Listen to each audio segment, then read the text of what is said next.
Good evening. Welcome back. We had just arrived at. No, wait, no, we didn't arrive at the avium. We had fought some kind of weird plant animal hybrid thing that nearly devoured Rokol in like one turn, and it was actually terrifying. Thankfully, we did not die. We killed it, and we think we skinned it, didn't we? I feel like we did. Yes, we did skin it. Uh, Thanks to our new abilities that we inherited, we made our way to the avium with still a living knowledge cleric. Thank God, because I don't think we're going to be able to really do this unless we have him with us. We arrive at the avium and we get introduced to the dean and the rest of the staff of the avium, and hijinks entailed. Lyran got questioned by some of the staff for being a necromancer. Tutu ran on shelves, and we just are ready just to go into the library to study up on some ancient fire snake looking things. That's all I basically got. All right. You may gain your point of inspiration. Huzzah. So, as you're being led through the twisting tunnels that is the lower library, the roots of this mighty avium, you what each of you may research, do your own research. So, what are you all specifically, individually trying to research? We'll go down the list. Cosset. I'll say I'm just doing a general search of like fire-related monsters, and probably at some point get sidetracked just reading about all the other cool monsters that exist in Humblewood. All right.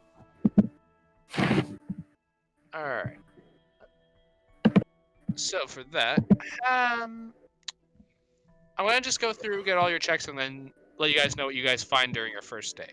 So, give me an investigation check for me. Okay. 17. All right, I will keep that in mind. Next person. Let me see. Roko. Hey, Roko will look up any lore and knowledge that pertains to the aspect of fire in particular. All right.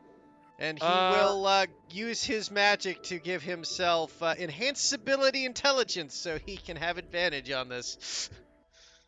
All right, I'll let you do it. Just keep in mind, though, that this is going to be an all-day thing. Yep, I should have 3 hours worth, so... Because I have all 3 of my second-level spell slots. All right, I'll let you have advantage if you use all 3 of them. Yep, I'll burn all 3 for this research. All right. I mean, that or I could just... if you won't allow it, I'll also just bless myself, because I can bless infinitely. I'm going to say no, because it's going to end up being distracting at that point for you. So enhance ability, I will give myself my proficiency with my channel divinity, and I roll! Oops, I rolled twice. 24! Thank God for advantage! Alright, I'll keep that in mind. Ian. Yeah. No, I'm just. All right. First Ian, question I have to ask: are you researching anything?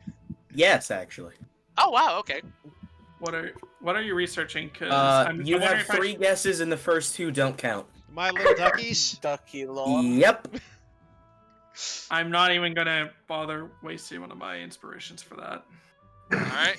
So what specifically are you trying to find? The history of the duck. The history of the legendary fighter Duck. No, Dodgers. just duck. Make me an investigation check. Very cool. I want a nat 1. 9. All right, we'll get to you in a little bit. Rufus, what are you researching? I am going to... Lion, you said you're going to start building potions of fire resistance, correct? I am building potions of fire resistance. They go clinkety clunk. Would you like assistance on that? And also, would you like Bardic inspiration for that. No. He's not really Okay, the then. one making them. He's more or less assisting the person making them. Okay. Well, in that case, I will look up folktale lores of any sort of creature related or sounding like this. Maybe just giant creatures in general. So you're looking up research on giants. Yeah, giant monsters of sorts. Sorry. Okay. Make me an investigation check. All right. Ooh. Giants are big, you realize? Yeah. Well, obviously they gotta be in big books. You see 'cause what he that did would is he only make found the sense. legendary giant Clifford. All right. So once again, we'll run down the list. Arufus found the book of the legendary giant duck, and Ian's has been just staring at him this entire time. All right. It too has just been consumed by a bookshelf. All right. So Casa and Roko. So depending on the research you all are going for, it will take you a number of days to go for it. But Casa and Roko, your research takes you about 2 days. And Casa, looking up any sort of like fiery creatures, elemental creatures, you notice a few things. Let me see here. Let me see here.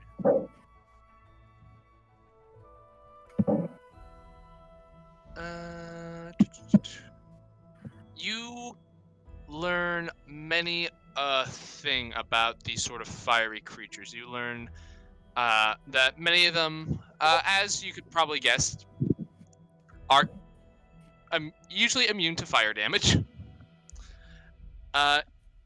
But when looking up specifically kind of like the creatures you saw in the Scorchwood, the ash snakes, you actually do find a few things that have referenced them.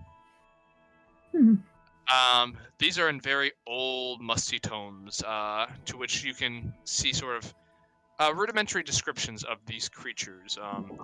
And the pages you find them in are in, like I said, tomes that look like they have not been touched in near centuries. And as you're kind of poking around them, Swiftgale, the librarian, goes, yes. Just make sure you're careful with those tomes. They are quite old, you see. So you can see him kind of like nervously putting his talents together. Well, yeah, but I'll remember not to dog you or anything. Okay, thank you. But as you're looking through this, yeah,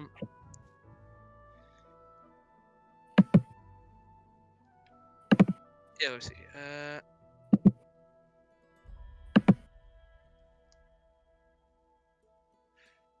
Funnily enough, you do see kind of an interesting little tidbit about the ash snakes. Some actually are not entirely certain whether or not they could be classified as true elementals. As true elementals don't really need any sort of sustenance, and old descriptions of them there seems to be some form of them feeding on other creatures.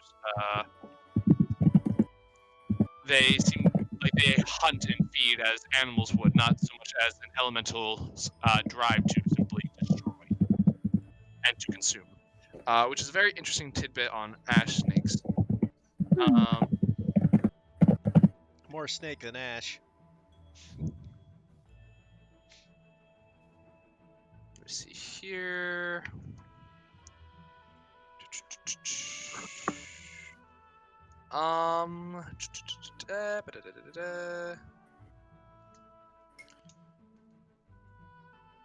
You also, you and Roko also start, as your kind of subjects are kind of overlapping a bit, as you both have started looking into elemental creatures, Roko, in your search to find more information on the aspect of fire. You specific, like, even with over the 2 days, even with a natural 20, you're not finding much specifically on that. You're getting more along the lines of theorems about elementals, but records of this specific creature are very scant in between. However, you do learn a few things. You learn that this, you know that an elemental of the size of the aspect of fire would normally be considered an elder elemental, incredibly powerful beings that can reshape the lands in which they live due to their sheer presence. Which kind of makes you, and what you learn is that these beings normally would require some sort of advanced conjuration magic to summon. They're not, they don't naturally just kind of appear in the world. They have to be called forth.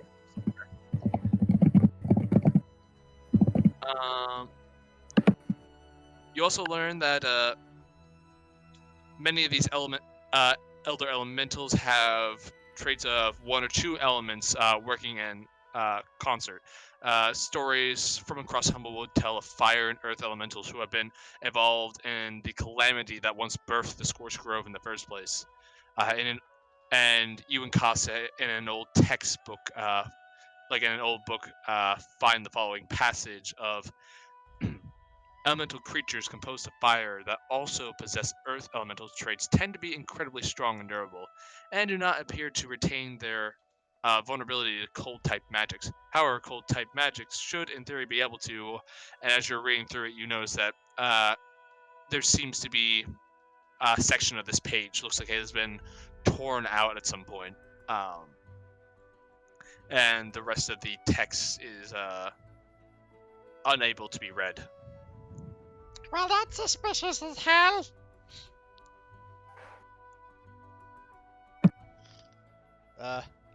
Roko would approach the librarian when he sees that ripped page. Alright. Kasa, are you also with him? Sure. As you two approach the, two approach Librarian Swiftgale, he says, "Oh, what can I help you with?" You got vandals, and apparently ones that wanted the world to be destroyed and killed by all mankind. And I swear it wasn't me. I don't think it was Tutu, do ya? Oh, it could have been. Gives kind of a cocked eyebrow, a little bit of a concerned look, says, Tutu's still hopping around on the bookshelves. I told you not to stomp on them! Oh. In any case, I have this book here, and someone ripped out aspects about things that may relate to the creature we're trying to defeat. Seems mighty suspicious. If I may.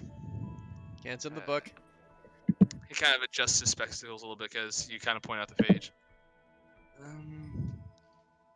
Well, I cannot say whether or not this tale was of recent. Keep in mind, many of the books here are centuries, if not millennia, old. It simply could be the passage of time. I cannot say whether or not this was intentional vandalism of someone wishing for the world to end. Well, my other research kind of required that what we're dealing with isn't apparently something that comes about naturally and was brought about by a wizard or something creating it. So, also includes the fact that it doubles down on the fact someone's trying to kill everybody. I suppose it's a reasonable assumption to come under. I certainly hope that's not the case. But in regards to this book in particular, as stated before, I'm not certain if it's been purposely tampered with or simply the pages have been lost. And Roko Kasa, you have noticed that like some of these books aren't like perfectly preserved as you're researching them. But take that as you will. He does hand the book back to you and says, I suppose if you see any other, as you would put it, suspicious vandalism, be sure to bring it to my attention. So I can make a report on it. Oh, will do, Chief. as he hands the book back to you, you two may continue back to your research if you so desire. As they walk back, Roko will just lean in and whisper it to Cosette. I don't trust him. What about you?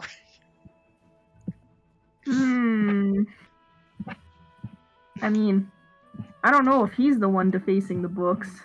I mean, he's the one always here. You should always suspect a librarian. I suppose.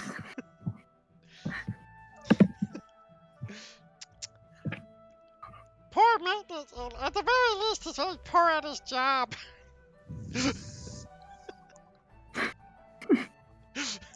Okay. I know he hasn't even stopped Tutu yet. Yeah, right? No wonder these books are falling apart. As you guys are saying that, you do see him with a kind of like a broom going over to where Tutu is. Look at that, he's hitting the books and everything. Got a bit of a rodent problem there, don't ya? If you would like to be of assistance, get down from there.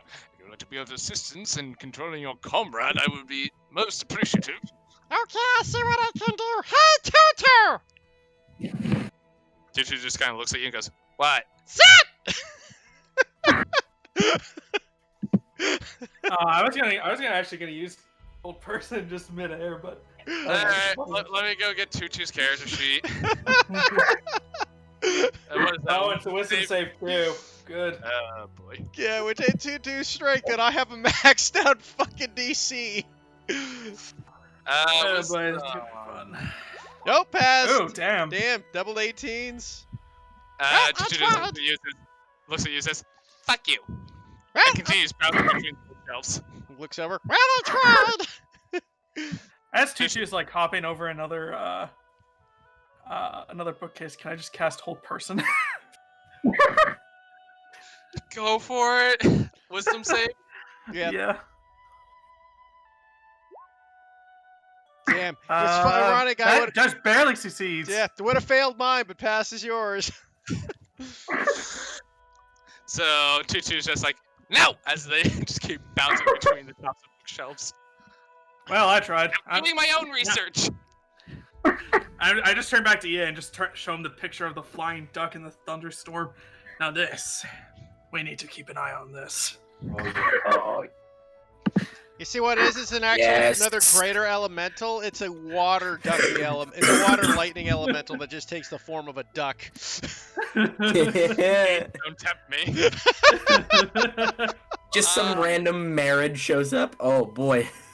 Let them Alright. fight. we just have that's the key. We have the sky water elemental fight off against the earth fire elemental, and we've got a Godzilla kaiju movie, and we just let them fight.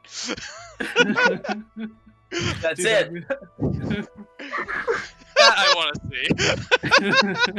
That I'm tempted to make canon. To bring the rest of the plot just to make happen. Let them fight. Beautiful. I will summon Quackthulu! Destroy our enemies! Anyway. It's Quackzilla. Anyway, so you and Costa also find one more piece of information over your 2 days. The next day, you find a fragment of a old piece of text, kind of like a miscellaneous document, kind of kept in like a folder. As this is a paper that seems to be kind of like very like it's barely holding together.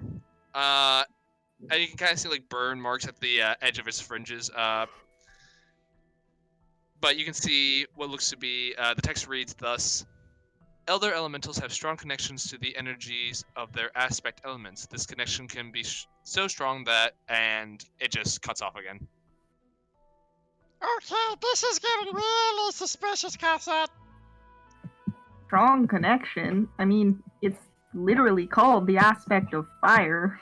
Well, I mean the fact that every time we find something interesting, before it gets to the good bits, it gets cut off. It's like going to a peep show and then they stop halfway. Very odd maybe thing we can, for a priest to say.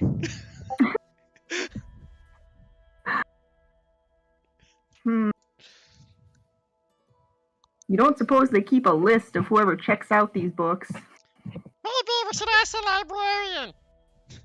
I thought we couldn't trust him. True, but if he says no, then he's the top suspect. Ooh, good thinking. You do also find one more piece of information. Okay. Without nat 20. You come across what seems to be this tome that is. It's not even a tome. It's just a few miscellaneous burnt pages. The pages are badly damaged, and they seem to have been saved from a fire at some point, and are kept in this sort of small magical field to prevent further dysentery. Deterioration? Thank you. Thank you. That word. I cannot say it for some reason. Looking at it, you don't know the origins, but the following passage can be made out, as there are bits of it burned away in the middle of kind of the document. But it reads thus: After its defeat, the aspect of ice lost a single shard. The Borealis was sealed away. A dance of fire and ice maintained the wood's balance. If the fire wanes, it must wane slowly. Only then will its energies have time to ebb away. What the heck does So- that mean? I don't suppose you could get that. You could copy and paste that for me, Michael. Let me check if I have this typed out anywhere. If it's in your book, it should be somewhere in the game. Yeah, give me a second. Chapter 4. Because that was just a lot to type out. I'm trying to keep up. I'm like, I'm losing. Ha! Dance of Yeah. Ice and Fire! Sounds like a good book series with a disappointing ending. I appreciate that. Here we go. Thank you, Heath. Alright, copy. Paste. Oh, thank you. Sweet. Yeah, this seems to be very old text that is very much on the fringe of being lost forever. But that is the yield of your research over 2 days period. Hmm. Uh, So where would he? Oh, sorry. is there anything you two want to do with that information before you start researching another topic, or? Well, Rocco would also point out the fact that he found another book with a suspiciously torn away page just before something useful might have been given. Are you going back to the librarian? Yeah. You point this out to him and says, very old indeed. As you see, he's kind of like pulls out like a ledger and starts like making a note of this. Why did you say you found this text? I would tell him where I found the text. All right. Takes that note down.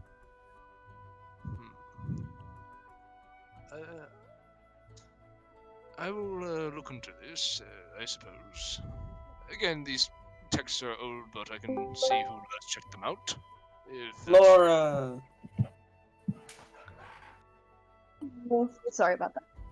Might be useful, because this is starting to get to form a pattern, you know. Right, I'll take a look into it for you and let you know what I find. Yeah, much appreciated. And Come he on, was never Detective seen or Cossette, heard we've got from more again. research to do. Alright. Tutu. So Laura, just to catch you up on what we've been doing. Everyone's has been doing their own independent research over the last couple days. Is there any topic you want to research? This might be a dangerous question. I'd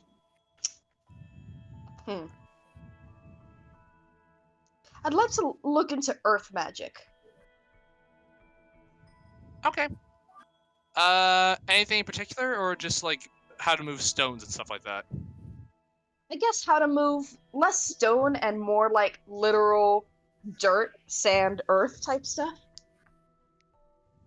All right. I mean, yeah. Make me an investigation check. Swerve Cool. Tutu's just building a sandcastle. Yep, pretty much. No, The ultimate sandcastle. It's gonna take me a sec to get into Humblewood. I know my int modifier is nothing, so if someone can just roll a d20 for me. I mean, Michael had your sheet open. Oh, cool. I did, but I closed it. F. Give me a second. Let's see. Oh, I'm in. Okay. Okay, never mind. I'm just gonna roll a d20. All right. My int modifier is shit. D20. Jesus. Holy shit. Okay. So as you're looking for information on sort of like stone and kind of like earth-based magics, the librarian librarian Swiftgale, he kind of directs you actually more towards the normal library, as the information down here is kind of more like reserved ancient texts, where based on kind of the conversation he had with you, like given the fact that you're not like very adept at the arcane, he's kind of pointing you more towards the sort of normal textbooks, where Gee, thanks. the more fundamental things are. Mhm. But are you like looking for things you could potentially start like trying to practice, or are you trying to like find things that just trying to learn history? History and things that some of our arcane people might be able to use, because Tutu's not all that bright, but Tutu also knows the basics of, fire safety, and that, you put sand on and dirt on fire to put it out if you need it out fast, as opposed to fire. And that seems like a good place to start. Forgetting the creature we're fighting is a lava monster. I've committed to it, and I'm not pulling back now. It's appropriate that Tutu would forget it was a lava monster and not a fire. All right. Yeah. I will say, give me a moment for this, because we're surprise, going a bit off script here. Let me see. Remember, here. people, when a lava explodes, cover it in sand. I'm trying to Hey, think. you get glass. It'll be pretty. Let me see here. I'm trying to find what would be a good sort of thing here to do for this. Boy.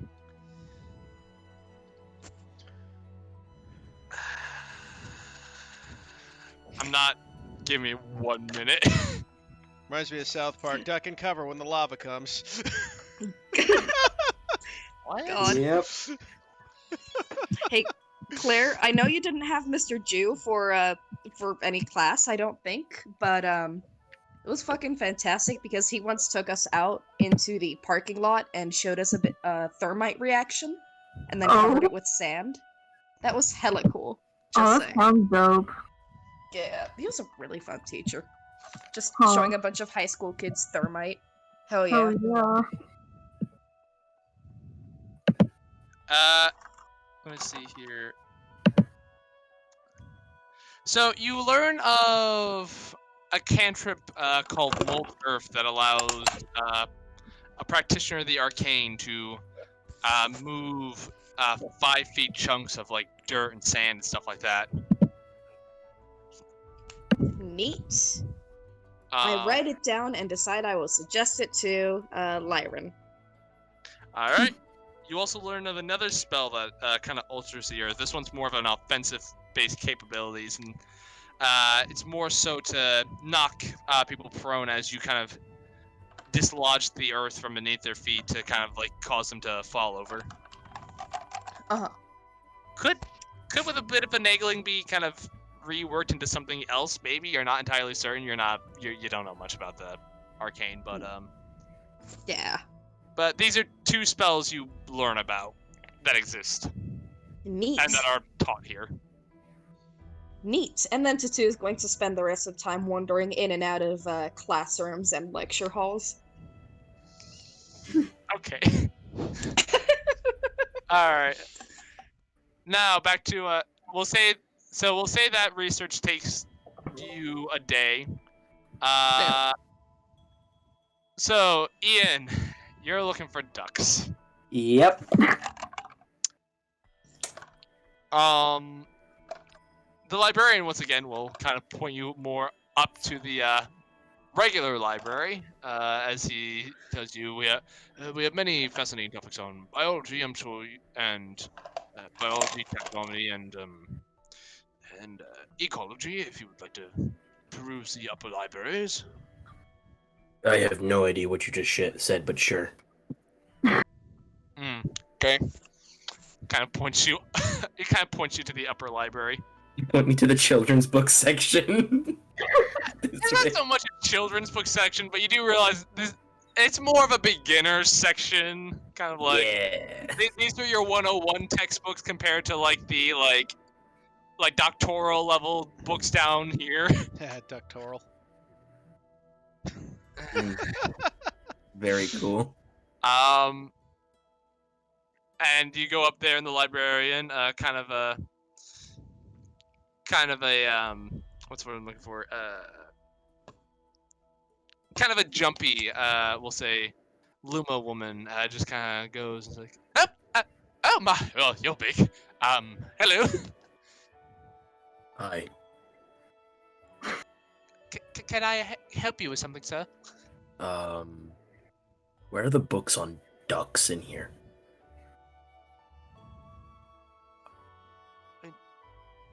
Just specifically ducks. Yep.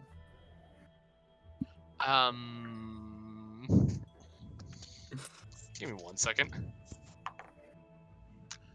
Well, we don't have books that are entirely dedicated to ducks, though I could probably point you to the direction of a few books that like mention duck biology and behavioral patterns and other such things. Perfect. All right. Ian, she spends the better part about 5 minutes collecting a few books for you, and they seem kind of fancy books. And she says, you should find what you're looking for if you go to the thesaurus in the back, and that should point you to the, that should give you the page number for any of the book, for any information you're looking at. As if Ian knows what a thesaurus is. I was about to say, just hears, go to the back. It's like, okay. Thank you. And he will go and sit down and begin researching ducks. You know, with that 9 investigation check, I'll say you can learn a few things, but it's going to take you 2 days. Yep.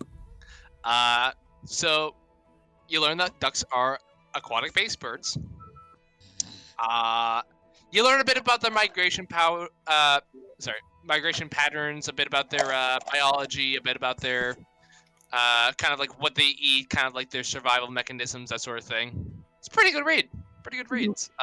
They use a lot of big words, though. Some of them which you're not entirely certain what they mean, but, you know, you kind of piece things together bit by bit. There's also a few books that have, like, illustrations of ducks in them, which is very nice. Very nice, very nice. That time well spent. You also learn about their mating habits, which are horribly disgusting.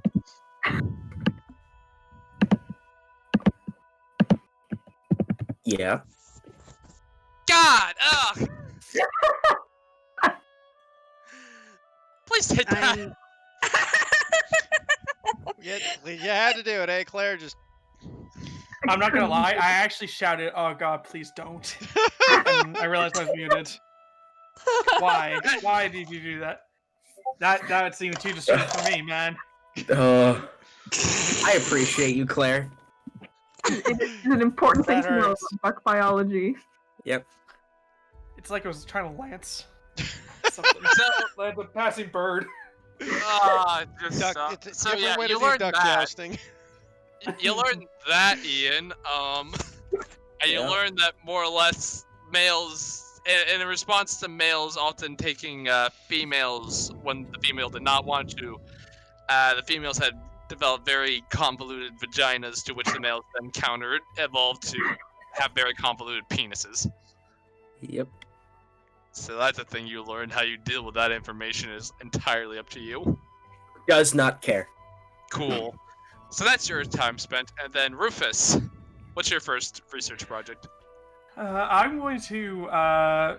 Would you say that, Roko? Did you tell anybody about the ripped pages out? I mean, I will when we all collaborate. This is the first 2 days before we get to do that. All right, fair enough. I am going to. You know, is there any kind of like specialists here in Humblewood that would be able to give me any professors on creatures of huge size or more, or lore-based monstrosities? There are certain professors here at the AVM who could probably help you with that. All right. But it takes you a while to kind of find who you're looking for, and you more or less get lost in the avium for your first day. A lot of This lot would be of- so much easier if I had wings. yeah, no, like a lot of these, like you're told to go to tower C12, and you're like, okay, where's that? And they're like, oh, it's on that bridge, but they didn't tell you what time the tower actually comes around, so you kind of like trialed and error your way through the day, getting into different towers as they then disconnected from the bridge and then had to more or less sit in on a lecture. You know 'Cause what? Rufus is just gonna get lost. He's like, "Fuck, I'm just going back to the library," and then realizes, "Shit, I don't know my way back." yeah. But on your second, I will say on a second day, however, you can. Nah, you got a 3, man. I'm sorry, you're struggling. Yeah, I'm just. Wait, you rolled fucking lower than me? Yeah. Yeah, How just is two that keys- physically possible? because when Tutu was running across the bookshelves, one of the books fell out and hit Rufus on the head. knocked his brain around. All right. Lyran. You are with the potions professor for the first day, but after the first day, she's kind of like saying, "Okay, now it needs to sit." She more or less tells you it's gotta sit for about 5 days here before we do anything else with it.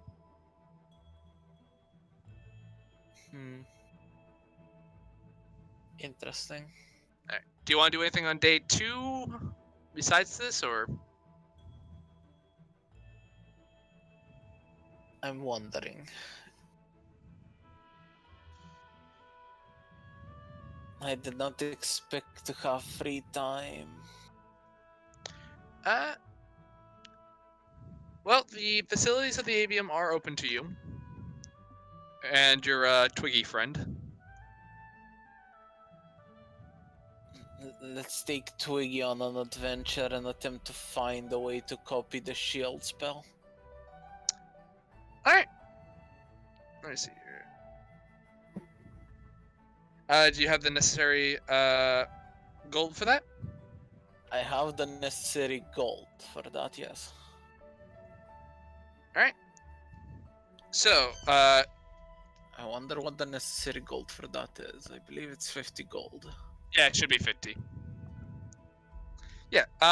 Easily enough. You know your way around the avium fairly well, and you know its facilities and where you can get the materials required to copy a spell, and they'll even be willing to teach that spell to you here. You do have to go through the dean first, just given your particular background, but given the simple nature of the spell, you are more or less approved without much issue. And you more or less can spend a day to gain access to the shield spell and copying it down into your spell book. You do have to pay for the materials, though. Yep. Okay. Alright, so that's day 2 for you. Alright. So, you guys have spent 2 days here at the avium now. At the end of the second day, at the end of each day, you do reconvene in the in your special little corner of the dormitories that has been prepared for you. Is there anything you wish to talk about before going to do more research? Yep, Roko would get the party together to chat. Okay, guys, listen up. Me and Cassette have found out 2 super duper interesting things going on here. First off, Someone's ripping pages out related to information that might be useful versus elementals of fire. Oh. Possibility someone's trying to sabotage this mission. Also, apparently something as big as the aspect of fire can't occur naturally and was possibly summoned. So it's an elemental, basically. That's kind of the working theory, yeah. Okay, so maybe Hey, we can Lyran. spell the magic. Maybe we can cast dispel magic on it. That doesn't work Yes. with that kind of summoning. Okay. How much do you think that like the guy who like kicked you out and put the tattoo on you and all is like actually behind all of this? Has to be a pretty powerful spell caster to do stuff like that, right? He fits the bill. I mean, Ah, that's sure. true, but I imagine just The about Scorching everybody in Grove this. is. Yes, the Scorching Grove, if I recall, is ancient. But why would And someone have balls. pulled? Tsu's definitely eating this, saying this while eating something. But why would someone rip the pages out? I mean, are these like super old textbooks? Yeah, but we have no way of knowing when the pages were ripped out. There is Eh. there is a small chance that there are unforeseen things involving the killing of the aspect of fire. So someone might be trying to protect it for the general good. Well, that brings up the second most interesting thing I discovered. We found some burnt papers, and apparently they mentioned something called the aspect of ice. And it had a shard called, I think it was the Borealis or something around the ways was sealed away. Something like that. Apparently they do like a dance for the woods or some weird shit. Huh. And it's got like the fire wanes. It must slowly engulf the energies to time to ebb away, but I got a plan. Maybe if we find this shard, we can resurrect the aspect of ice and let him fight. I mean, that's one option, but it also kind of feels like. Kind of remember once, this is kind of weird, but there's this whole thing about overpopulated rabbits, so they let the snakes out to eat all the rabbits, and then the snakes took over and overpopulated, so they grabbed mongooses, and on and on and on, and then there's just a mess. So. Fair enough, I just thought it'd be kind of neat to watch him fight. I mean, yeah. Yeah, that would Just- be pretty cool. Do we, Who's your do we money on? know if they're just gonna keep fighting forever, or one's gonna win and then destroy the rest of the Well, you place? see, I or- think the fact is Well- if they fight each other and one wins, then we can kill the other one when it's weakened. Well, there's also the possibility. You point. said that it's a dance of fire and ice. So what happens if we kill both entities? Well, maybe they just keep fighting each other forever. And then they'll be too busy fighting each other to destroy the forest.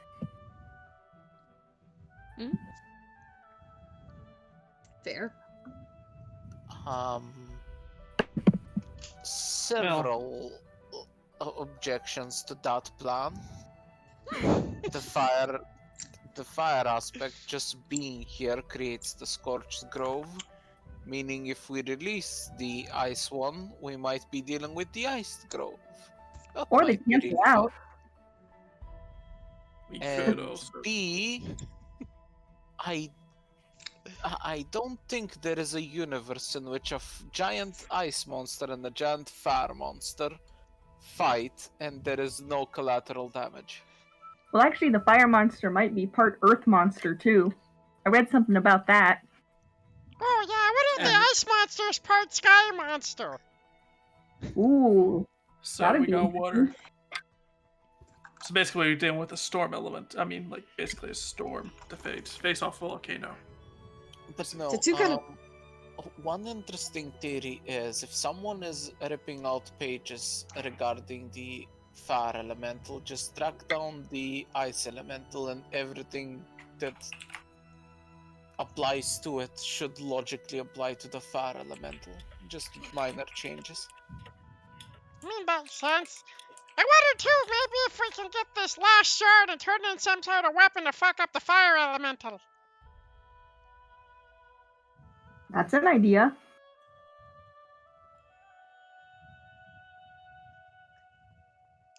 It is. Oh, that was meant to be to 2. Whatever. Oh yeah. I still like the idea of just making him fight. Oh yeah, it's lava monster. Remember, Tutu? It threw balls of fire and lava and dirt. Just ask Ian. Just ask Lyron. He remembers it. I kind of just remembered the fire, to be honest. Oh, fair I'm enough. proud of myself for remembering the fire, but, So, wait, I did find a couple of spells. I don't suppose, like, a big part fire, part earth monster can be, like, manipulated by, what was it, Mold Earth? The first time we saw it, to be fair, it was underground. I don't think Earth hurts it. No, but, like, what if you can take some of its body away from it with Mold Earth? Pretty sure you got a little stronger spell than Mold Earth. Two shrugs. And I found this other spell that I somehow don't have the name for, but I have it. Oh, it would be Earth Tremor. Okay, that one.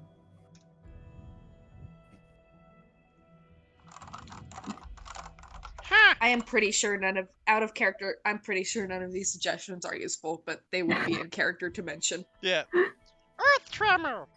So, I mean, we make its feet, like, tremble a tad? Yeah. Maybe it'll lose its balance. Yeah. Trip, fall over, die. Well, and make it prone at least. I mean, I'm not sure if it actually would, since we'd be only, like, affecting its, like, big toe area, possibly. Maybe. Just to keep in mind, you do know the fire. You do recall the fire's like lower torso is just a column of flames. Yeah, probably not. I think it flies. Not necessarily, but you Hovers Just- at least. just want you to be aware of that. It at least hovers above the ground. It doesn't really, like, have feet or legs. Well, regarding magical solutions, I have like 2 possible ideas. What's that? Well, I could necromancy it away. That's plan Z. But that's illegal now. Yeah, that has always been illegal. Now it's extra illegal. What's your plan? What's your other plan? Working on it. This is Jordan going, I need level 5 for that shit. Okay then. Well, I guess we'll hold off on that. I mean, I like the idea of this ice shard. That might be useful. Maybe we should split up and try to look into that a bit. Yeah, I can ask around if need be. Oh, I apparently have 4 more free days, since brewing fire resistance potion takes a fucking while. I mean, that's kind of given. That's why they're so expensive. Aren't they like $1,000 or something? I think they go for about 100 to 500 gold.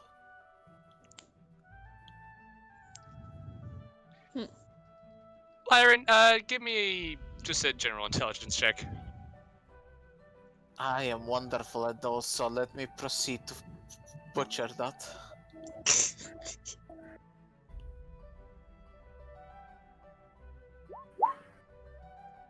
Oof. You'd be aware that your price range is more looking around the 400 to 500 line for something like a fire resistance potion. Maybe more. The components, the time, the expertise, all that is expensive. So we're looking at something a bit costly, but in any case, not an issue at the moment. So what you're telling me, Michael, is when I can make those, it will be an amazing market should the fire monster not be killed. I Yeah. smell a business opportunity here. I mean, sure. Alright. Okay, everyone, new plan. Let's just leave the fire monster do what it will, and we can be providing everyone with fire resistance potions. I don't know how to brew potions. Perfect time to learn. Let's call that plan Alpha Beta Charlie. Man, we're getting to the triple digits. Damn. Yeah, we had to run through the alphabet a few times. Yeah. All right. Well, I guess tomorrow I can start trying to ask people around, see if they know anything about ripped pages. Maybe I'll start with the librarian to see if they can pull up any records on who has borrowed the book. Sounds good. I'll start looking at this aspect of ice thing, because I think that might be a lead. I'll start looking for the location of the Borealis. One of us needs to make a general history of what actually happened to it. That's Because parts of things don't just get sealed away if everything is good in Iceland. I mean, I can try to Well- help, but I don't know me doing that on my own is a good idea. Why don't you help Rufus? I'm sure you could be quite intimidating in making sure people listen. Yeah, you're a lot more Sure. intimidating than I am.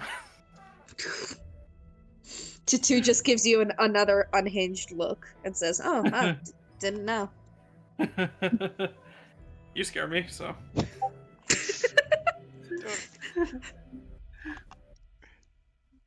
And I guess Cassette and I can look up on the ice aspect.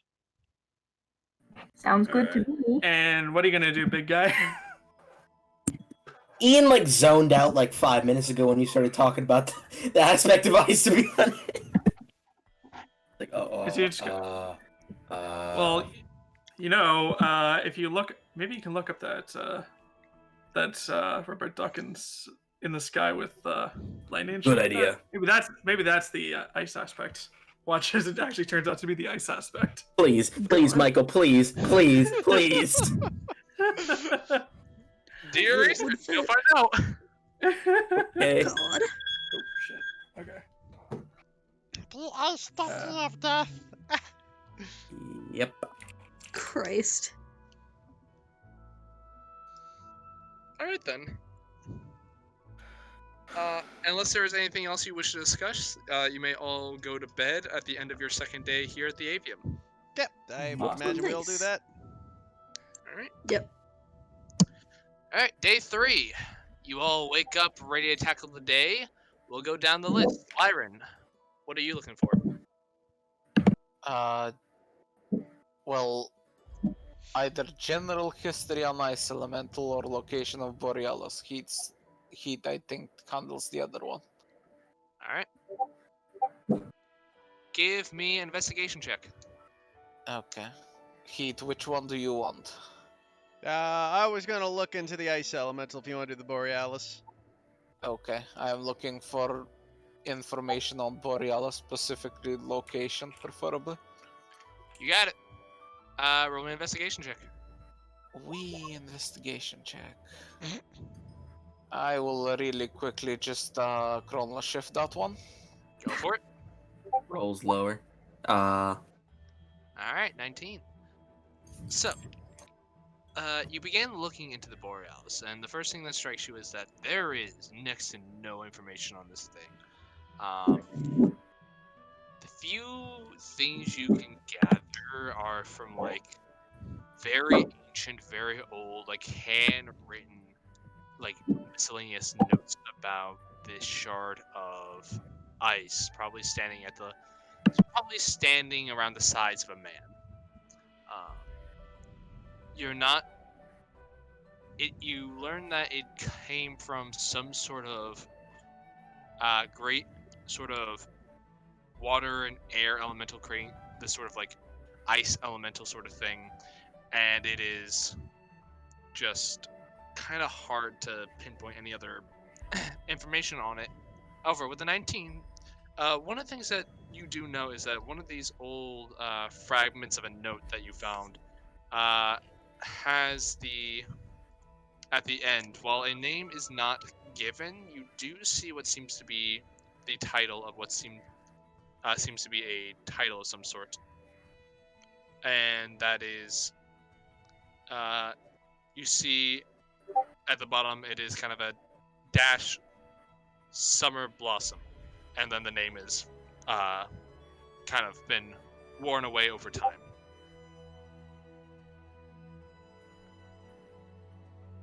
Okay, well then.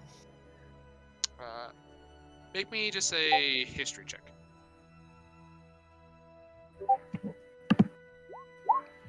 16? Okay, easy enough. You do know that, thinking about it for a moment, you do know that Summer Blossom is a rank among the tenders.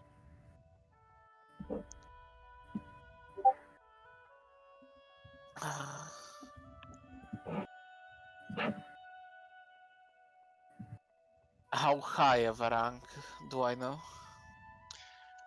With that check, you know that the tenders tend to be broken up into 6 ranks.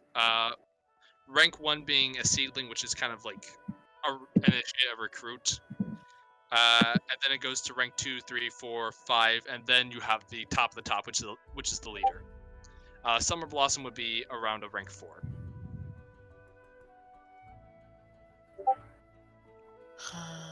Well, So this is someone gonna higher up be... on the totem pole wrote this a long time ago.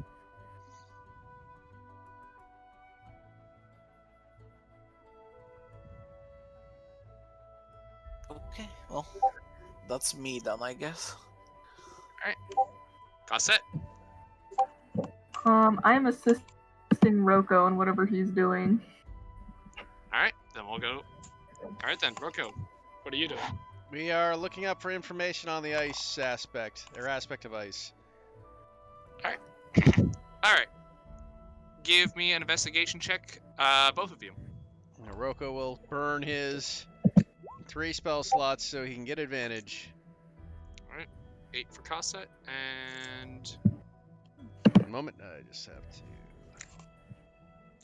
do investigation.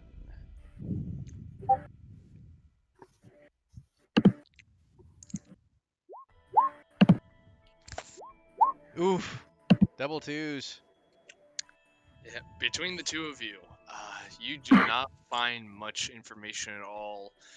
You know that from what you've learned, for every sort of mishmash of elemental aspects there are, each of them, yeah, you kind of learn like there's different like for every sort of elemental combination or just pure element, there tends to be creatures that embody the aspects of those elements. And this is true for earth, fire, wind, air, and any combination of the such. The different creatures have, much like the creatures into the prime material plane that you are familiar with, can vary in power, size, physicalities, all that. But that's more or less all you got for the day.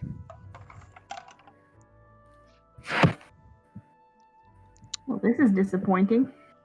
Yeah, well, at least we know something. Hopefully, Lyran had better luck. Oh yeah. Ian. Yeah.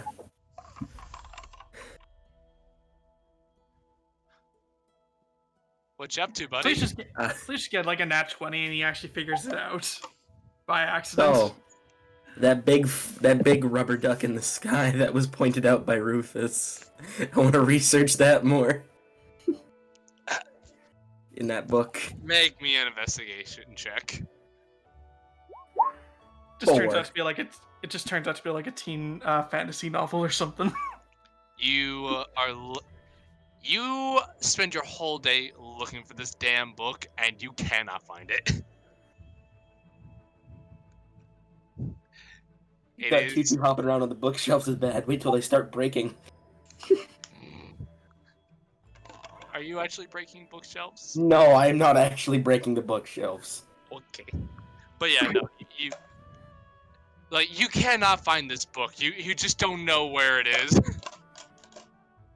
You try to get Swiftgale to help you, but it's like he's just like he's already attending to his duties as the librarian, but he's also like as you're trying to describe the book for him, you're just not providing him any like actually useful information.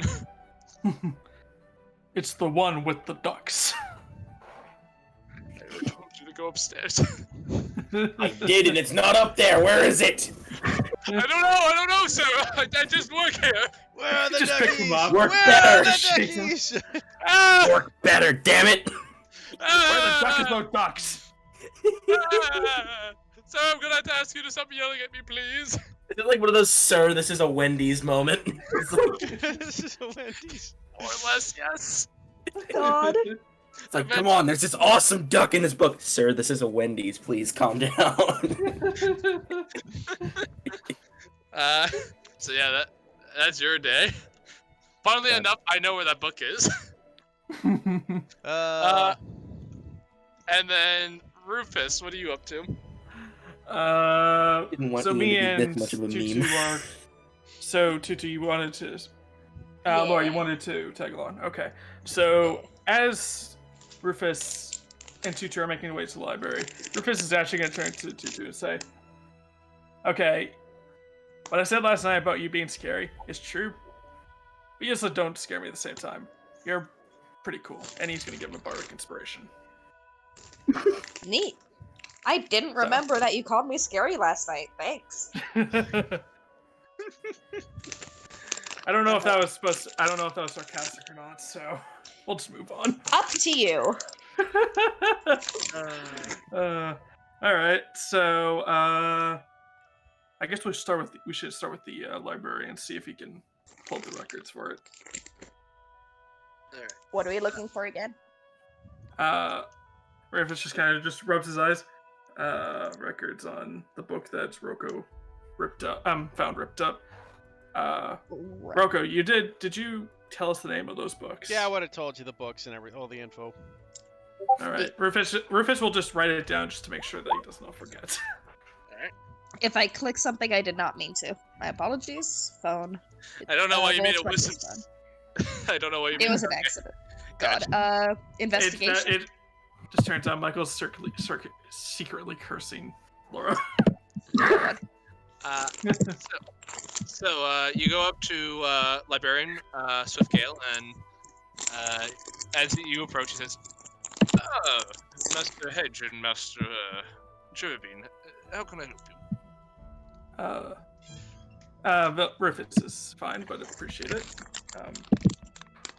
Please so- never call me that again. Thank you. Very well. Young Don't worry, she'll forget in like an hour. It's fine. Kind of concerned look comes across his face, but kind of shakes it off and goes, so how can I be of assistance to you?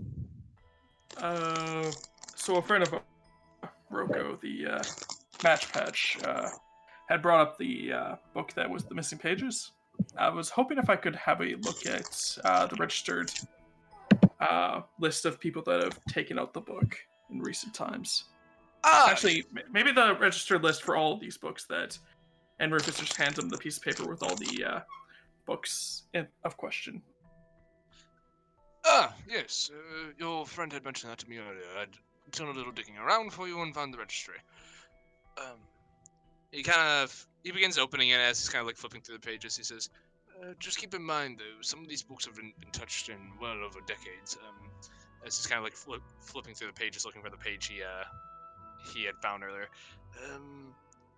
It is, and also we don't check out books that don't leave the library, so it is entirely possible that someone, if the book was tampered with, as your friend is suggesting, it could have been someone who did it here, and we'd have no real record of it. But I did find one of those books was checked out in the last few weeks here. Here. Here we go. Professor Nightseed. Checked out. Nightseed? Yep, Nightseed. All right, Rufus writes it down. Any specialty that he teaches? Yes. Oh, she, sorry. She works in the field of. She works with transmutation, however, that's more of her secondary. Her primary faculty responsibility here is she is the professor of necromantic theorem here at the Avium. Necromantic theorem. Yeah. Sounds like a good friend of Lyran. Lyran would probably want to strangle her because she can practice it and he can't. Cool.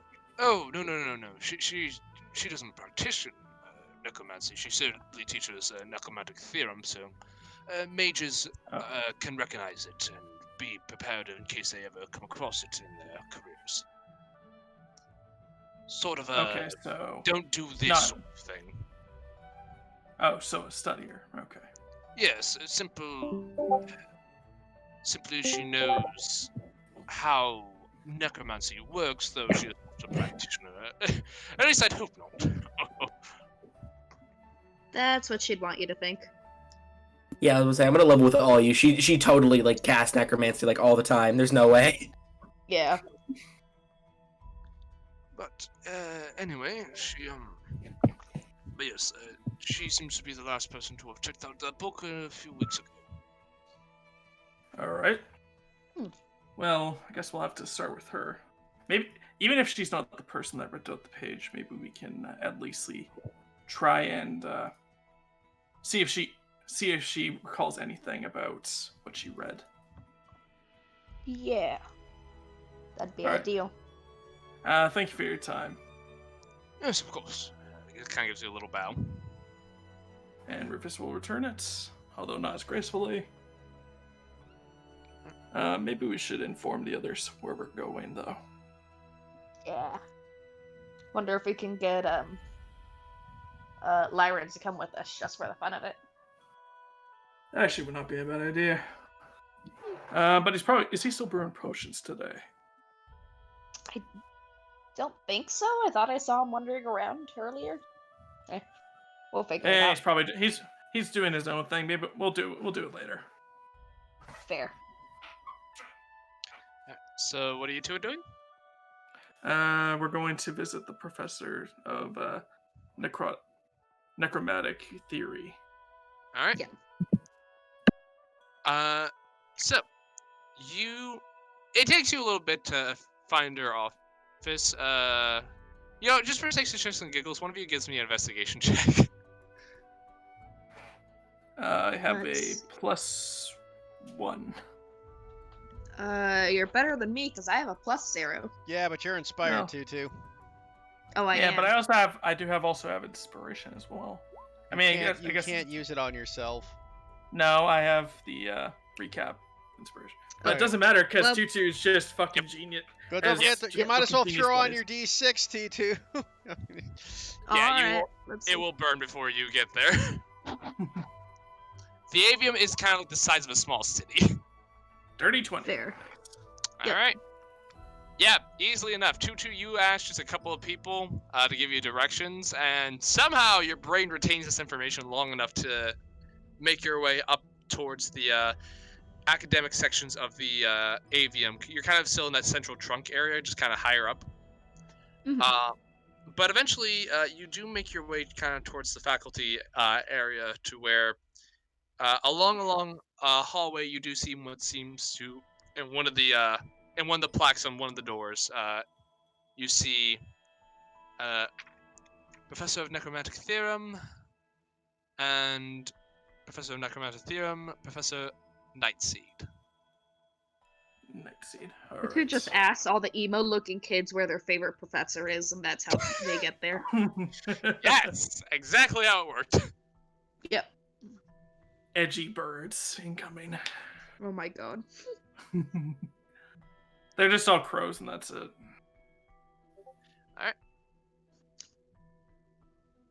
All right. So Um, you knock on the office door, I'm assuming.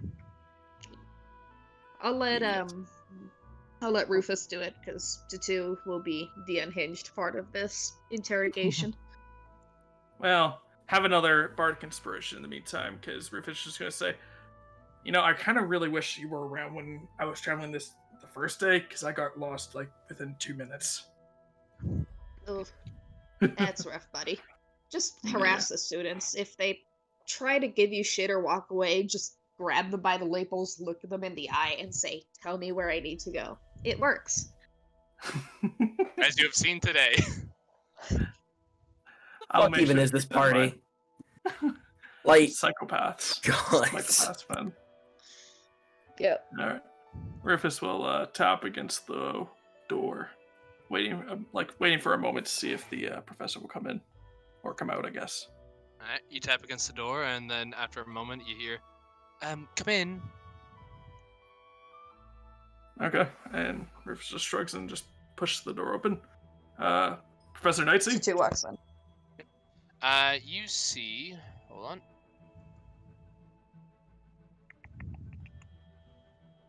Where is her thingy?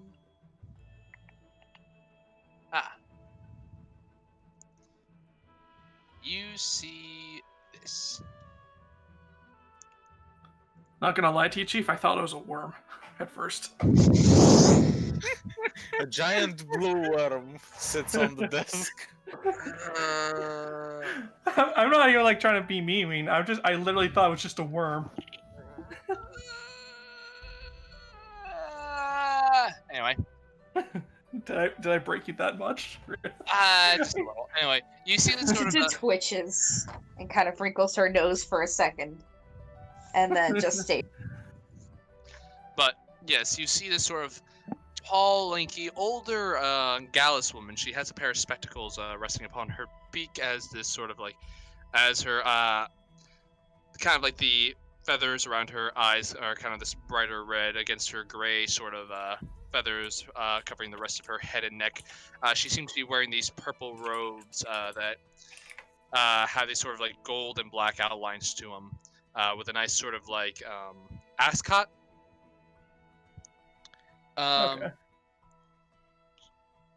She looks up at you and she says, "Oh my, you're not one of my students. Welcome. Here, take a seat. How can I help you today?"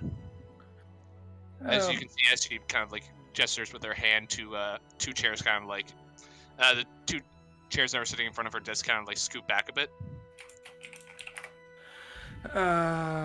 What's her office kind of look like? Just curious.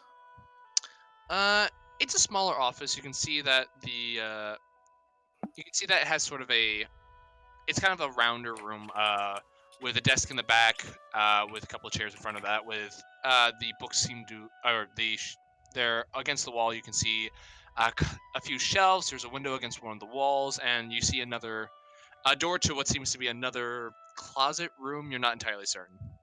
Off onto one side. There seems to be a sort of what's the word I'm looking for? Like there's an armoire and there's also kind of like a I'm blanking on the name. Closet? Cabinet. Or... Kind of like a standing Cabinet. cabinet. Okay. She says, "Please take a seat. How may I be of service to you? You do not look like a student here, nor a faculty member." Just this heavily armored mouse and this colorfully coated hedgehog just walking in. Yeah, she just like, "You with the poach guard by chance?" Perch guy, no, but I am with the Council of Elder Hearts, and we are currently investigating recent happenings in the Scorched Grove involving a particular elemental, one in large size. Oh yes, I heard we were having visitors from Elder Heart. So how could I be of assistance to you then? Well, okay.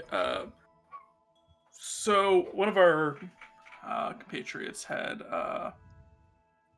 acquired a book of knowledge in your school's library, and unfortunately, one of the pages was ripped out.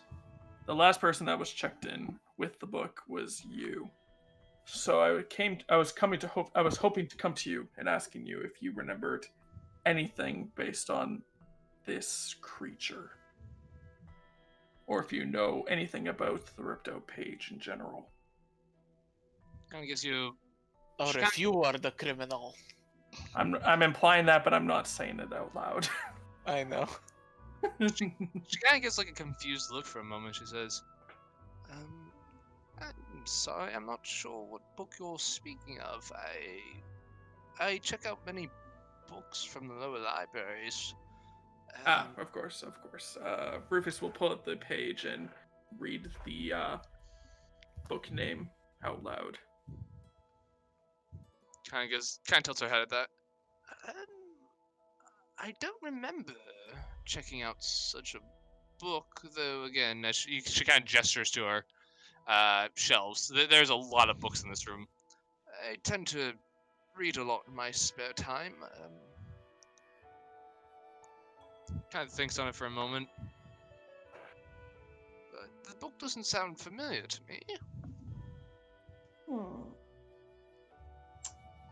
How many students do you teach, uh, Mrs. Nightseed? Oh, just Miss Nightseed. I never married. Sure. How Can many I roll, students, have, left your class? Just Oh, out of curiosity. do you mean graduated, dropped out, attending currently? Graduated. Graduated. Maybe attended. Well, let me see here. No, Necromantic Theorem 101 is typically a common class to take here, so I've had hundreds of students over the years. Huh. Oh, so you don't actually,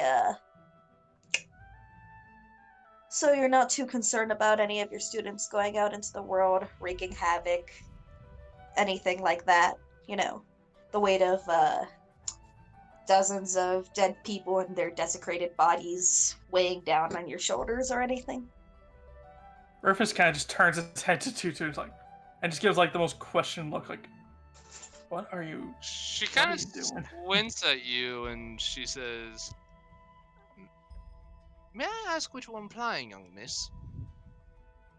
Oh, just curious. I mean, so many people are so, the necromancy has a bad reputation for a bad reason, right? Or for a good reason, I suppose. Please ignore my, messed up speaking. I can be, I'm not as educated as you all are, but there's lots of people doing lots of nasty things, and I'm just wondering how many of them came out of your classroom using what you taught them.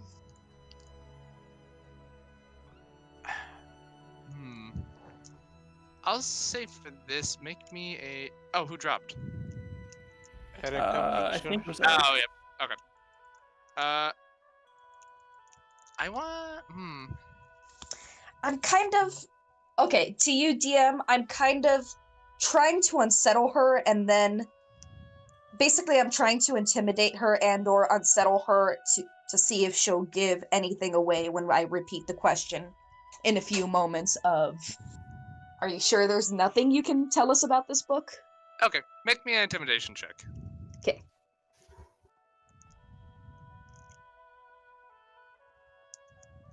Well, they still have 13. the bardic inspiration if need be. No, she burnt it on the way here. No, I gave a second one. Oh, did you? Oh, you did. Yeah. Yeah. Oh, yes, you did. Do I speak for the necromancy? So Jesus. Okay. 14. She looks at you and you can kind of see kind of a like not so much a like anger, but kind of an annoyance. Like you get that this is probably not the first time she's heard something like this before, and she says, the reason we teach necromantic theorem here, behavior, is because we are trying to prepare our students to recognize when such dark magics are being used. The While this school of necromancy in and of itself is not outlawed outright, the act of resurrecting corpses and the such tends to be illegal, yes.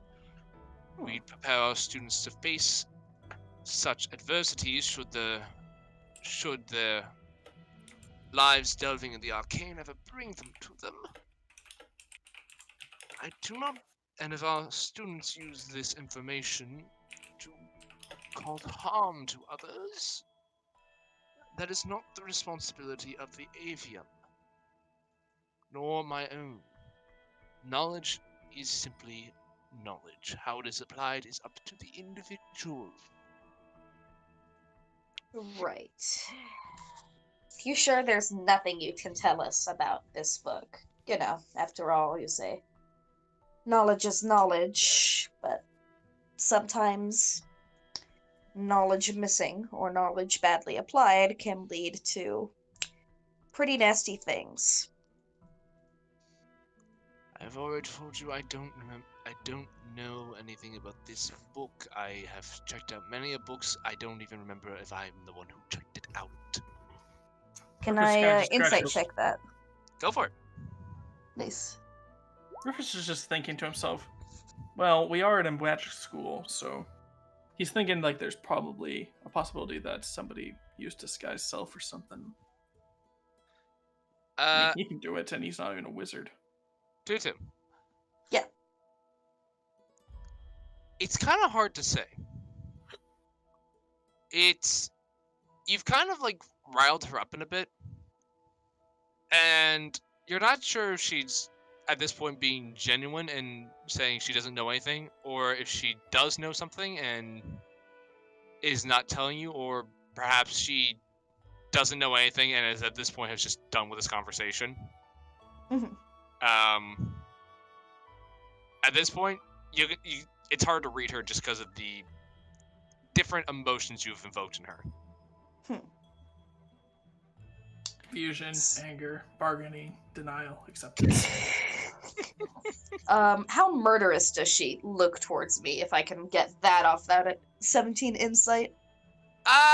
Murderous, no, but definitely this is a conversation. You're gathering that what you have said is something that, the thing that at least is annoying her is something Yep. she has heard multiple times throughout her career, and she is kind of not.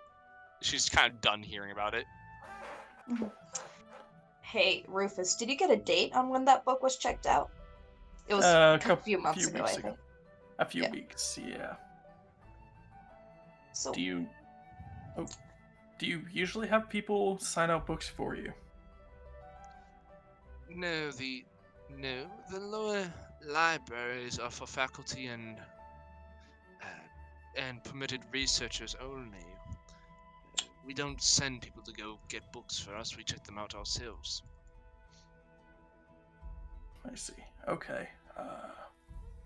gonna look at the date that the book was taken out and say, don't suppose you know what you were doing on this day? Same thing as I do every day, young lady. I prepare my class, I teach my class, grade papers, and do my own personal research and practices of my arts. Good to know. How common is I know you're a practitioner of a study of necromancy, or at least a practitioner, a purveyor, I guess would be a better word. But how common is stuff like illusionary magic taught here? Illusionary magic? There are many courses on the subject. It's fairly well used form of magic in Humblewood. Any students that might possibly any students that you possibly know that have shown, what's the word, keen interest in necromancy, like a very intense level of interest. Well, there was this one Vulcan about like 3 months ago. It just kind of turns out that Lyron is the entire big bad evil guy God. of the campaign. That tends to be information. If I am concerned about one of my students, that tends to be information that is shared specifically between me and the dean and the purge guard if necessary. Listen Rufus is here. gonna lean. Oh no. You go up. Oh boy, no, Laura, continue. Every time someone goes, listen here, what follows is amazing. You want to roll? You want to roll contested for it? God. Sure. Fuck it. Just roll Just- 20, I guess. Yeah, just roll a d. All right. Sure, why not? 15. Damn it! Tutu goes first. All right, Tutu, what do you do? Listen here. You little shit. Oh god. Right here we now, go. you know that whole Scorched Grove thing? The whole, thing that's been plaguing the forest, burning down place after place after place. Right now, we've got the best lead on it and are probably some of the few people who are actually getting equipped and know what we're up against exactly. So, getting any information you have to offer us on any person about any weird and interesting magic that they might have been pursuing would be great. Because I don't know about you, but I really don't want to see the whole world burn. Do you? Right now, you can consider us closest to the Perch Guard. Rufus just looks like he just wants to cast invisibility on himself and just kind of leave. He's like, Make me either an intimidation check or a persuasion check at disadvantage. Alright, intimidation check at disadvantage. 5! oh boy. She looks at you and she just kind of says, I am sorry, miss, but that information is confidential. I cannot give that to you even if I wanted to. I do not care what the circumstances are. If you want that information, you could perhaps get it from the dean of the college, or you could, or maybe the purge guard, though I doubt either will tell you. Rufus just gonna lean forward and play good cop now and says, ma'am, any information you can bring would be greatly appreciated for the fact that we can't guarantee that the avian will be protected from the recent fires. If you have anything that you can share with us, that'd be really appreciated. And he is going to cast suggestion. Oh boy! Well, the suggestion part is just the asking the question. Like, Yeah. he just pulls out like Under the table, I imagine. Well, you don't really cast a spell. It's just literally make a suggestion, and then it's laced with magic. I'm pretty sure it's still noticeable that you're currently casting a spell on a head teacher at a magical college, but yeah. Yeah, it is a verbal, it's not just verbal, man. It requires a material, so you give away your fact that you're doing something. I mean, you could try to do it under the table.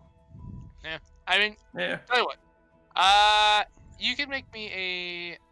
Given the nature of the spell, considering it's an enchantment, but with that material component, I'll say give me a sleight of hand check to see if you can kind of like bring out the component without her noticing.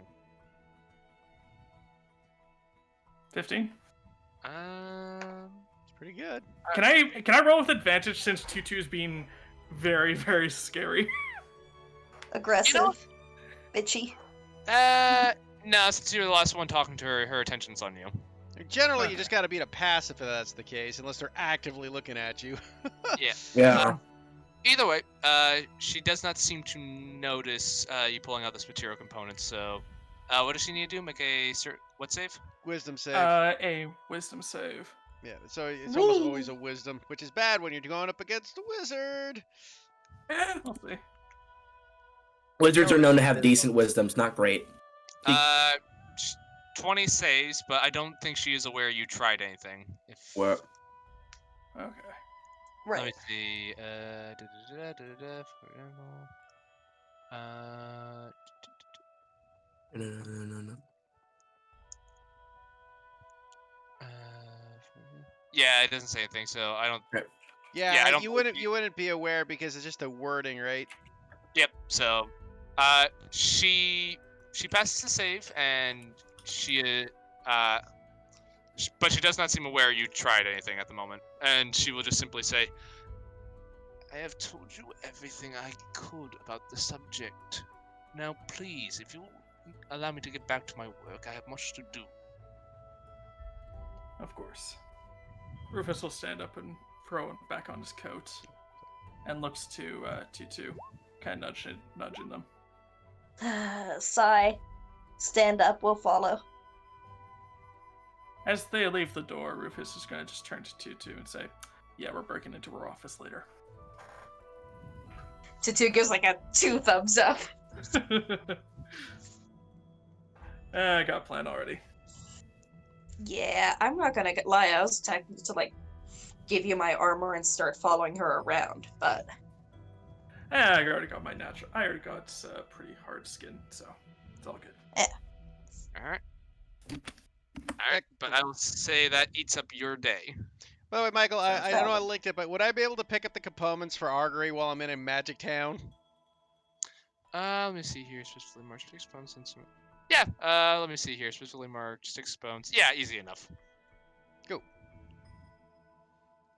Just for flavor, his are specially marked tin cans. oh my god. Sure. Why not?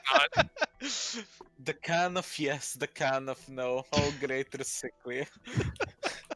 Sure. Why not? No, it's just sort of like those fucking tin can phones with like the string through it and just holds it up to his ear. That's his augury. That's not his augury, man. That's when he learns to commune with gods.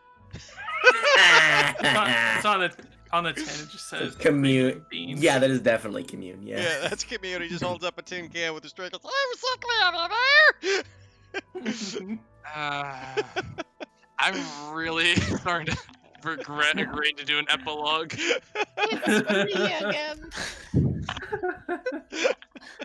But yeah, you can pick up the components for that, and then. But that is your guys' third day at the avium, unless there is something someone else is trying to do. You guys have kind of no, because all of you guys have basically ate up your time for the day. All right. Third. You guys retire to the dormitories. If you guys wish to discuss anything for this at the end of the third day, you may. Otherwise, we will go to the fourth. Sounds good. Rufus will definitely bring up the fact that we went to Night Seed and the fact that we got no information on her. And she doesn't seem very willing to cooperate on it. She claims that she cannot disclose that kind of information on troublesome students. But so what I'm currently betting is that there's either a student disguising as her to take out of books. That way, she cannot be. They cannot be traced, or she's lying. Oh, by the way, point note, Lyran. Yes. You would be very familiar with Professor Glenda Nightseed. She, given your background, she was a larger part of your learning here. Neat. You know, just based on your background knowledge, you would know that she tends to be a fairly well-respected member of the faculty. She's been around here for decades. She's actually the one who have made the twig sentries. That was one of her sort of. That was kind of like her magnus opus to the school in terms of like when she first got here, that was kind of one of the things that got her in, was her designing this. You're not too familiar with the ins and out, but you do know those are hers. Her work. Neat. I relay most of this in brief. You think she would be the kind to, you know, tear some pages out of a book to, I don't know, stop things like this? Or to, stop any solutions from happening? I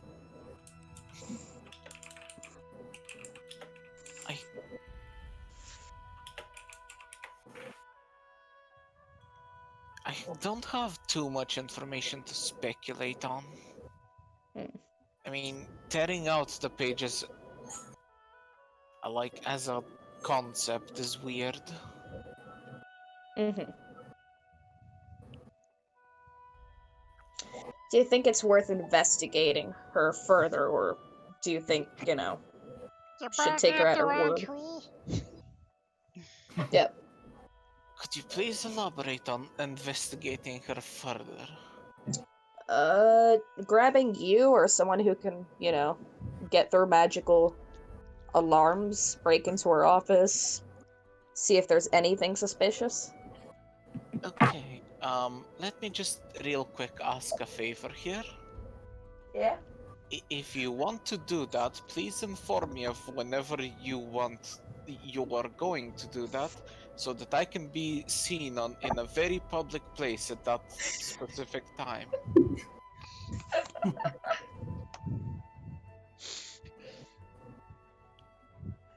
I mean, fair. I'm just asking, do you think it's worth it or not? I am just saying that, and I pointed the twig. If Ian falls and breaks this thing, there's gonna be 5 guards in this room in about 10 minutes' notice. That actually brings up a point there, Tutu.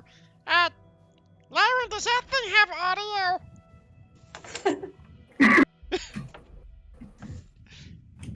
All of us slowly turn to the twig and it just stares at us. Oh god, I did not think of that.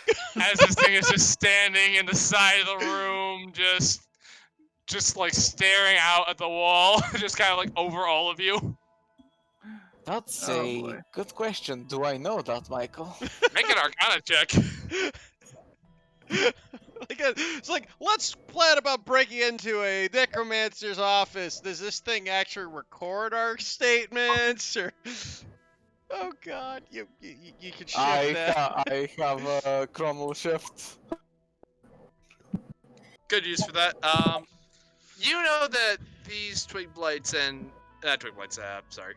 These surveyor twigs. They're built to do very specific and simple tasks: cleaning, rearranging, organizing, like basic organization sort of thing. You don't think it has the capability to record conversations, but you do know, based on what you were told by the dean about this one in particular, is that should you, Lyran, be looking into anything related to necromancy that you really shouldn't be looking into, this thing will give a signal to the dean, who can then signal other people to, you know, check in on you.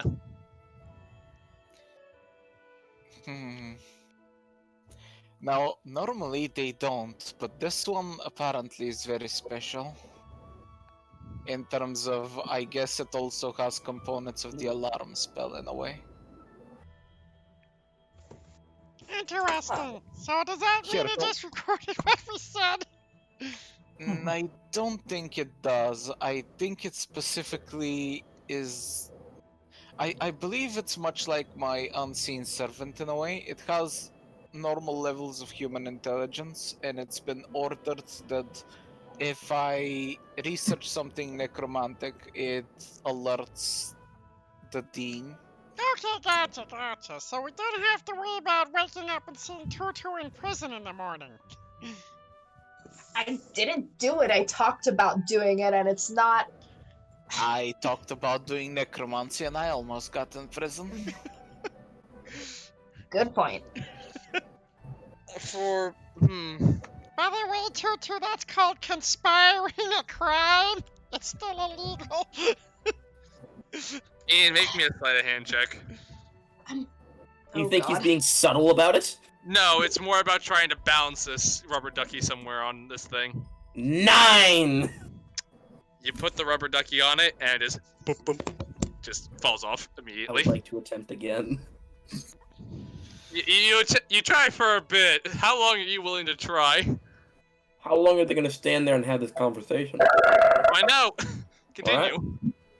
God. Again, look. I am actually being serious though. If you do plan on breaking into her office, do tell me so that I can be seen in a public place. Fair. Just because breaking into a necromancer's office whilst I have this thing will not look good on my record. I mean, Right. well, I mean, breaking into her office seems like an option, but you could also ask the dean. For what? Hey, I know. want to search your well-esteemed teacher's office just in case she's hiding some pages because she is the last person who checked out the book. I suppose so, that's a little much, but maybe Cassette ought to do it. She is the rogue. I am good at sneaking. Yeah, sure. Well, if you want, I can give you some invisibility to help with non-detection. That would certainly be helpful. Yeah, I think that's the plan if we're gonna go for that route. I feel more comfortable with that. By any chance, Larry, do you know if they got, like, invisibility detectors around here? Do I, DM? For as long as you spent here, specifically, magical security systems built to detect people who are invisible, no. You are aware that many of the faculty and security around here can cast things like see invisibility if they feel it is needed. However, as far as you're aware, maybe like really important places like the dean's office or maybe certain well-secured areas might have some sort of magical defenses to them that may prevent such magics, but those places would be very far in between. You're aware that the avium is a very old building that goes beyond most dated records in Humblewood, and as such, there have been a number of security measures discovered over the years that have, on occasion, caused problems. Most of the time, they're usually found before they can do anything. I relay this to the party. Okay, so my second thing is invisibility doesn't help if she has the alarm spell set up. Well, true, So, but it was one more of just us- to, And I don't think anybody here can dispel magic yet. No, I'm obviously the one who can dispel magic. Let's go. I mean, hitting the wizard over the head till he's dead, Tutu, doesn't really count. But I mean, we could dispel the magic easily. All we just need to do is activate the trap. I mean, God damn it, Rufus! Okay, No. for my part on that delightful little plan, I can give you like a 15-minute long distraction in which a lot of the guards will be very busy for a few minutes. Okay, let's not get crazy. The next question is Cassette? Can you Yeah? detect Did my magic? internet cut out, or did you guys go silent? Oh, your internet might have cut out. Hello, Laura? I guess Laura can't hear us. Oh no. She's lost to the shadow zone. Alright, how about we take a 10-minute break then? This seems like this might be a decent point to take a 10-minute break. Alright. Sounds good. Fair enough. Someone drag Laura into Laura's grave, thank you.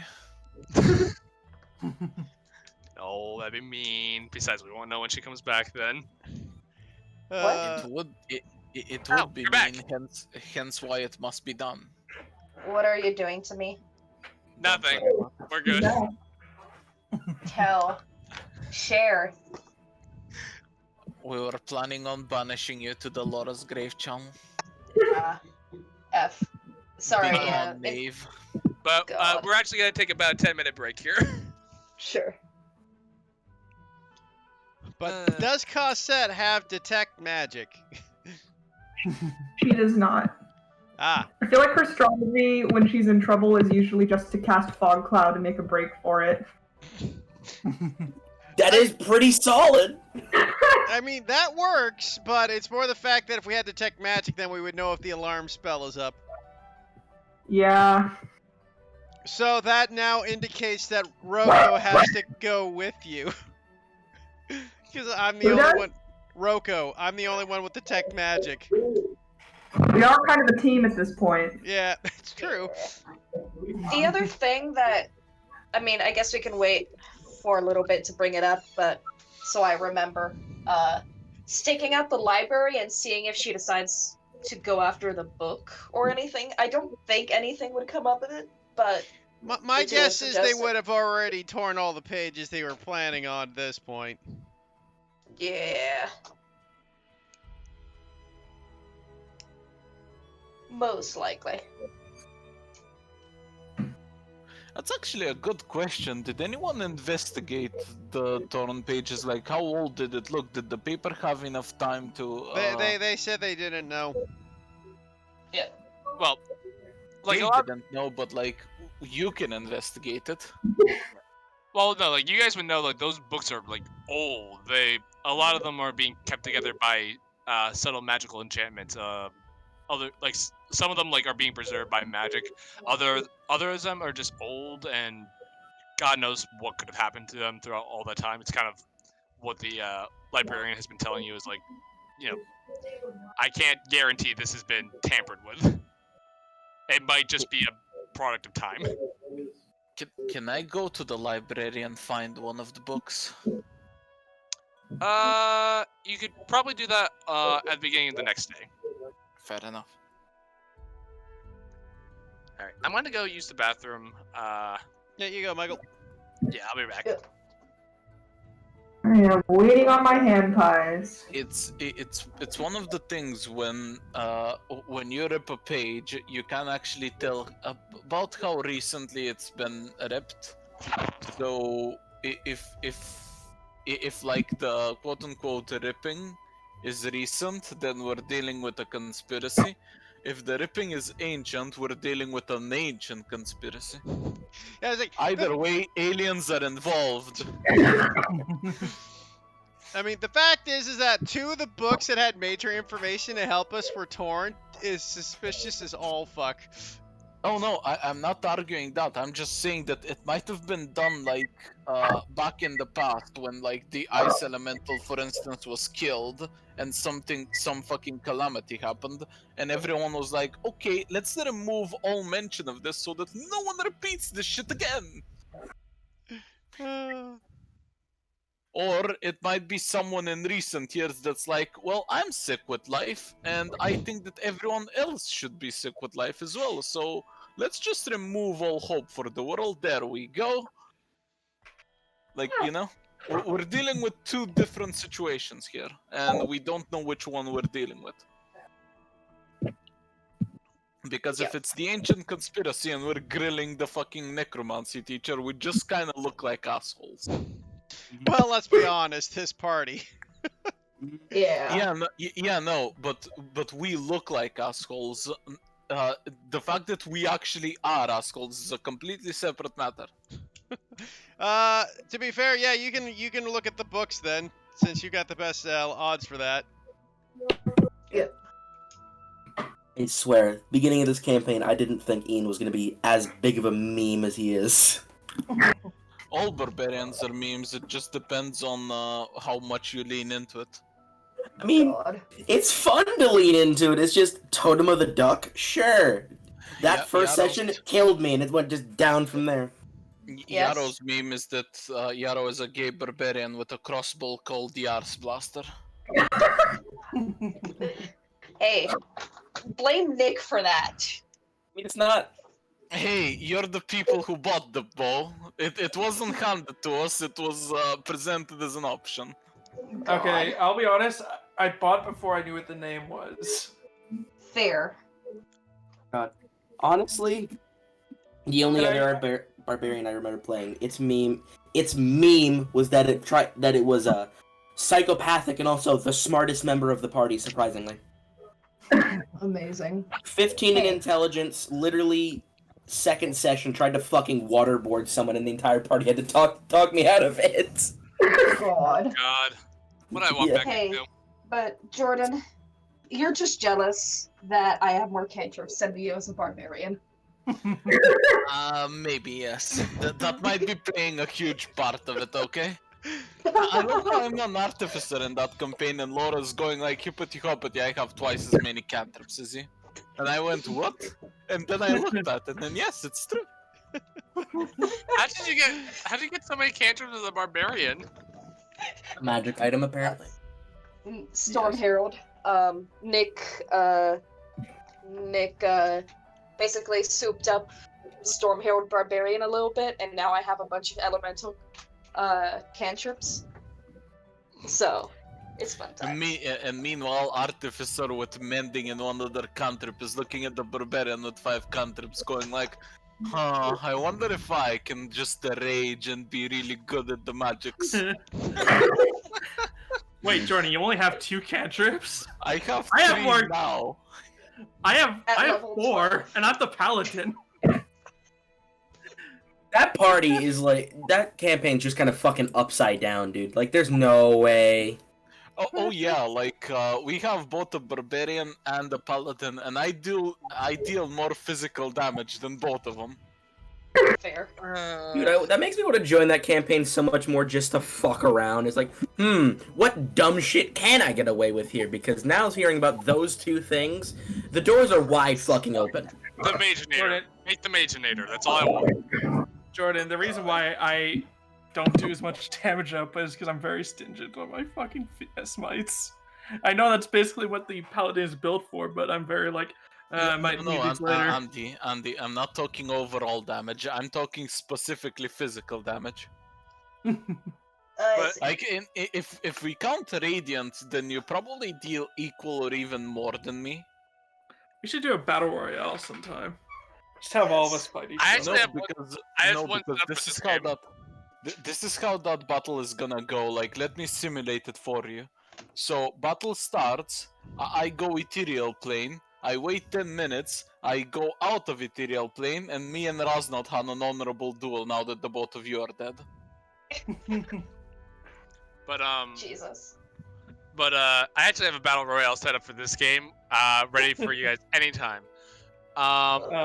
This is. Why did I pick Bard then? Why didn't you tell me this beforehand, Michael? I wish I Listen, knew we I'll that. take my trophy now. I don't know. Oh, I think I don't know, Rocco Rocco could is wreck pretty damn you. scary. Joking. I'm joking. It's I'm one whole person away from being done. Oh, don't worry. There'll be things that can help even the odds for you guys. But Yeah. anyway, sound off, making sure everyone's here. I heard. I think I've heard everyone. I think everyone's here. Nebra's Think- here. I don't Nobody know left about but Claire. you. Oh, I see. Oh no, Claire's Is- muted. Okay, yeah. Is Claire here? Yeah, well, Claire was getting food, I think. Yeah. I'm back. Yeah, I'll just be eating while I am here. Cool. So, is there anything else you guys would like to discuss for the night, or are you ready to start your 4th day? I think we're good for our 4th day.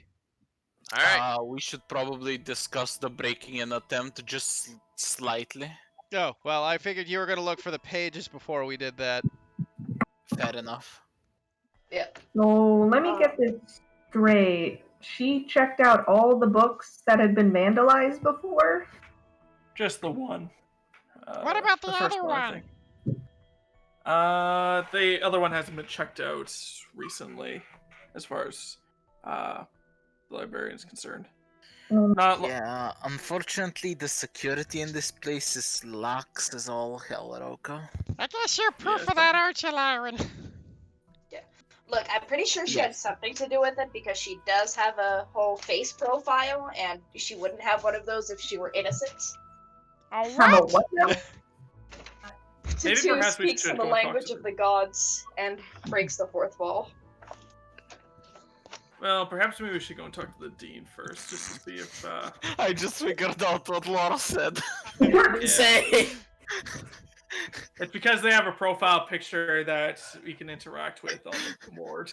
That she must be important. Yeah, they have a token. They are a token. Yeah.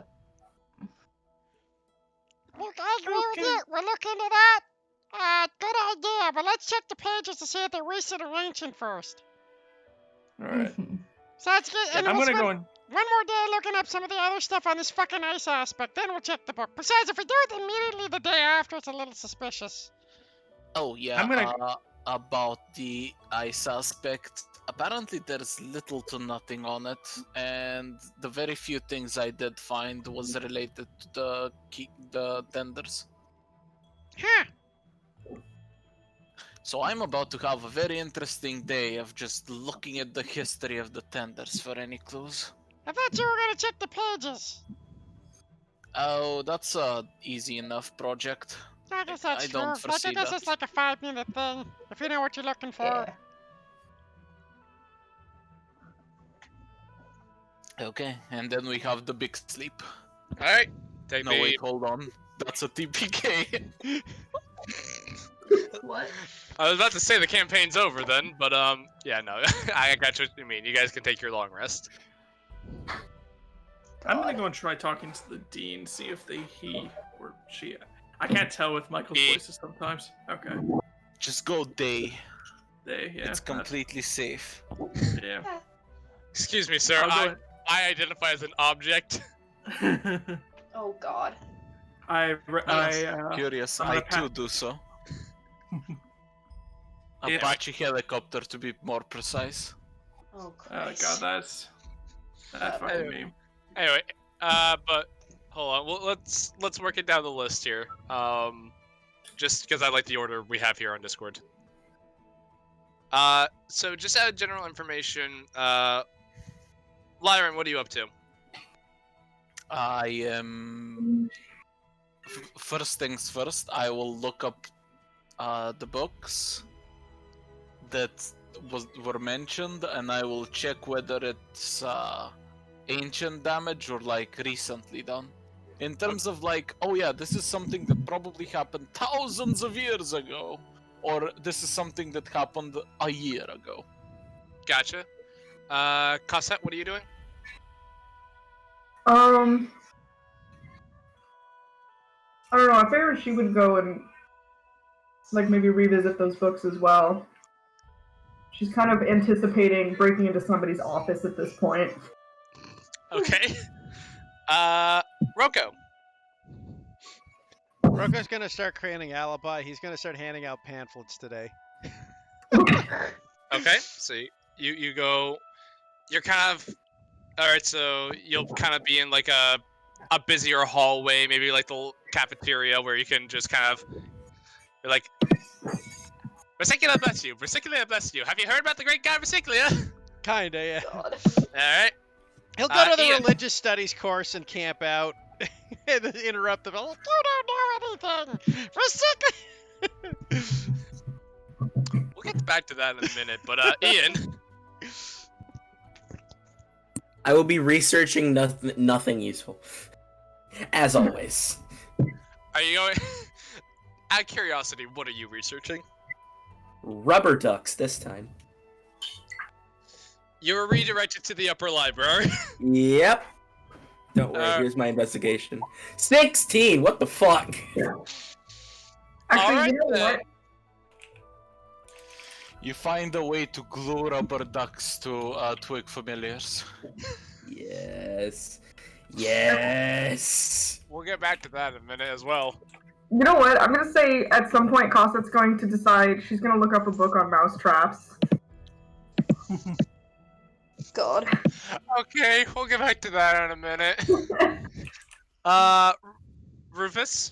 I'm going to go and talk to the dean, see if he talk about the potential students that might have caused issue with the intent of necromancy. I don't know. Alright. And then Tutu. You know what?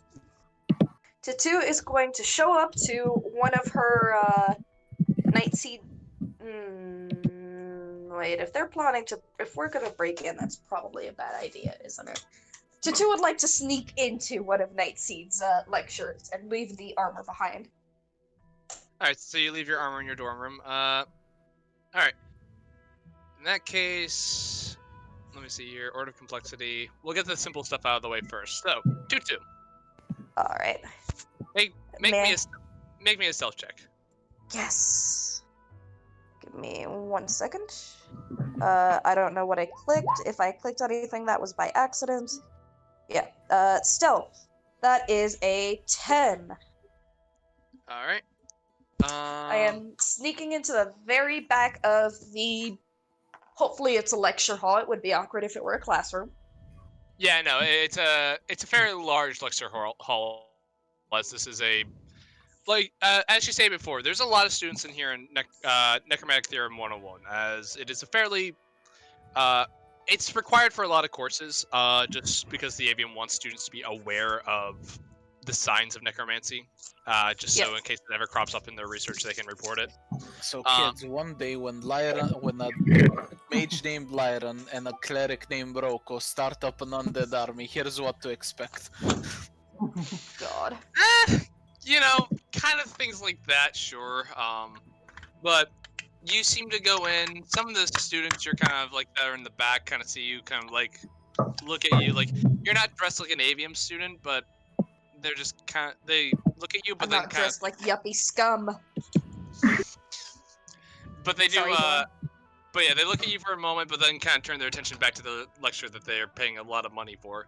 And Nightseed doesn't seem to notice you, and as the lecture goes on, you can kind of see her going into basic arcane theorem, kind of explaining the what sort of formulas are often appear in necromantic research and formulas. And Roll a wisdom save to see if you fall asleep mid-lecture. You may do that if you so desire, but you can stay awake as well without issue if you so desire. I think roll a wisdom save to see if I focus long enough. That would be more to the issue than falling asleep. Yes. Less sleeping, more just completely unfocused, wondering, just staring out into space, wondering why the fuck is she here? Who the fuck is this? Where the fuck is she? As you're doing that, Tutu, as you kind of forget what you're here for, you're just in this big room with a bunch of people taking notes with parchments and quills, and then there's some lady in the front. She's dressed in these kind of like dark purple robes with these golden outlines and these accents of purple. She's kind of an older, gallus woman. You get the feeling you don't like her for some reason, but she's talking about formulas and dark energies and just yada yada yada. ADD brain kicks in. I space out. So do you just sit there for the whole lecture? Yeah, pretty much. Just not absorbing or retaining any damn thing, not noticing a damn thing about what she's, acting like. I'm just gone. Alright. If Tutu is one thing, she is consistent. About 2 hours later, you hear hear what seems to be bell go off, and as that happens, the gallus woman standing in the front says, "Up, remember to read chapters 13 and 14 by next class, and I'll see you then." As many of the students start to stand up, pack their things, and start leaving. I panic and grab a tiny piece of parchment and write chapters 13 and 14, question mark, question mark, question mark, as a reminder to myself. 2 days down the line, She takes out the piece of paper. Chapters 13, 14. What the fuck? Exactly. So yeah, you do that. It's easy enough to kind of like slip some parchment away from someone. Fucking steal some apples. Notes. More or less. There's some other things on the back. It's a bunch of like math and circles. You're not. It's probably nothing. You just take a piece of paper and you just see there's this person that just doodled on it, like very poorly. Well, There we this is go. very intentional, but it's probably nothing. Do you leave with the flow of students, or are you just kind of standing there? You know what? I'll stand there. I'm just gonna hang out in the back and Tutu will desperately sit there trying to remember what the fuck chapters 13 and 14 were. All right. So after about 3 minutes, like not like 2 minutes, the room is empty, and then there's only the gallows woman in the front. As you can see her also packing up her things, and then as she starts to head towards the exit towards you, she just, as she's passing by, it takes her a second, but she recognizes you, and she just looks down at you and just says, it just kept looking kind of down at you, kind of like a little confused. Tutu looks back up to her equally confused and is just like, remind me what textbook we're supposed to be reading again?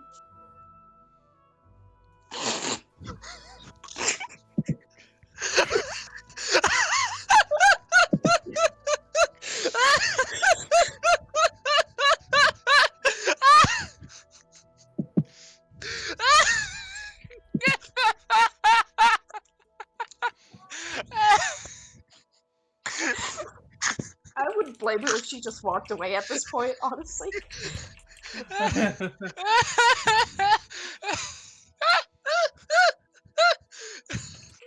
You know what, Laura? For fuck's sake, you can have an inspiration for that shit.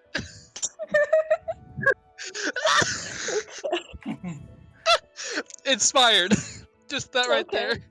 Alright, I have it.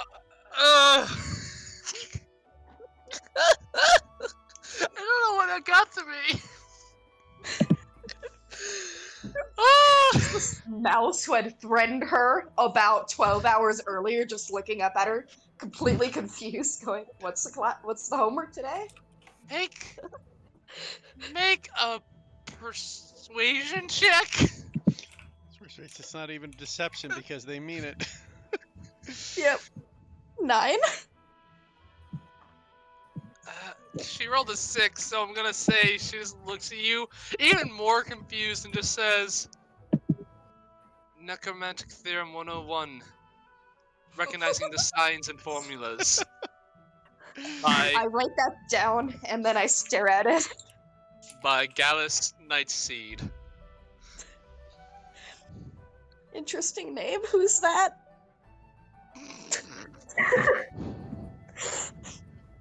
Make me another persuasion check. I don't know what there is to persuade. To do I just didn't know how you're coming off to her. Like, what's her reaction here? Because I don't know at this point. Because no one's explained to her that you have bad memory. She just goes, that would be me. You're very different from yesterday. You're very different from yesterday, young lady. Tutu pauses and then claps a hand to her head and said, fuck, I forgot. Damn it. Shit. And then just gets up and walks away. Unless she stops. Unless the Gallus lady stops her, she's just gonna go, fuck, shit, I forgot, and walk away. She doesn't stop you, but she just has this look of bewilderment on her face, like, she's legitimately confused. She and Tutu both. If she ends up being an evil necromancer bent on destroying the world, I am so glad Tutu has just given away any chance we had of making this a stealth mission. I feel like my meme is accurate. I don't know.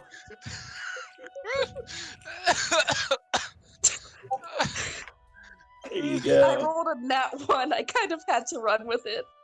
You know? Nah. It was a good laugh. I love running this game for you guys.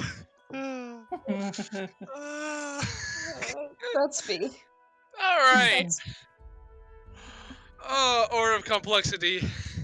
I think Ian, you were doing something pretty simple. Yep, researching rubber ducks. Cool. Make me How an are they investigation made? check. I already Okay, did mixed. 16. All right. Yeah. No, you go to the upper library and the Luma woman there is just like, oh, yeah, yes, I think we have a book on rubber duckies for some godforsaken reason. I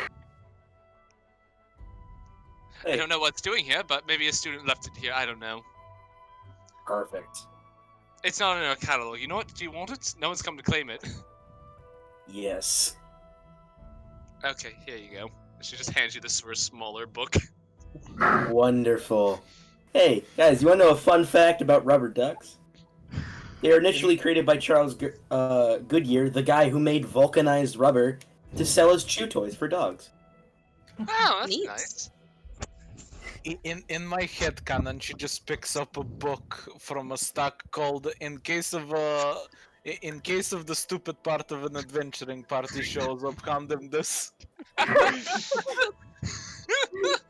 It's just that magical tome that increases their intelligence. So you can actually sit down and have a fucking conversation with you. Nah, No. that'll just bring it up to 9, dude. Nah, he's still gonna be dumb as shit. Hey, listen. Ian, if- 9 is Ian. among. 9 is like you're uneducated. You're not like a moronic. Ian, how can they read the book if they can't read? How can they get smart? It if they turns can't into a read the picture book. Pop-up book, how not to be an idiot 101. But, It just, No, it should- the best thing in the world is handing Ian a band of intellect, and Ian just goes, "Ah, yes, rubber ducky." Then you put it on him, and he goes, "The philosophy of quackity." Shut the fuck up. That's exactly what would happen. I'd love it. But still, shut up. you know, actually, you know what? Instead of a book of intelligence, it's just an audiobook. That's it. God. But Jay, do something with that. Like you can make the title and what's in it. Your thing, buddy. That I will leave to you. Just make Whatever sure. you say, Michael. I'm gonna regret this. I'm scared. You're gonna regret this. Rocco. Yo. You said you were crashing a religious study. Yeah, Yes. Rocco wants to listen to a religious study. All right.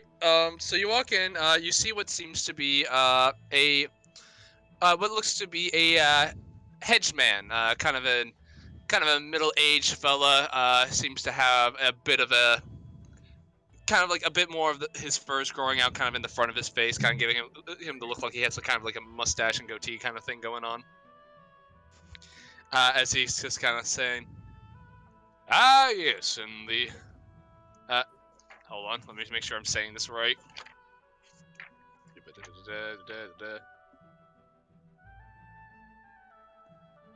The Amaranthine there are 12 known deities of the circle, all of which have their place in the great rhythm that governs our very existence." And you can kind of, he's more or less kind of going into the philosophy of many of the different gods that are known throughout the woods, and how for each of the major species of the woods, they all have a sort of godly patron that kind of helps embodies the individual cultures of each of the races of the woods. And he's kind of like going through some of the symbolism and all that through it. In other words, everything Rocco already knows. Yeah, you walked into a more basic class.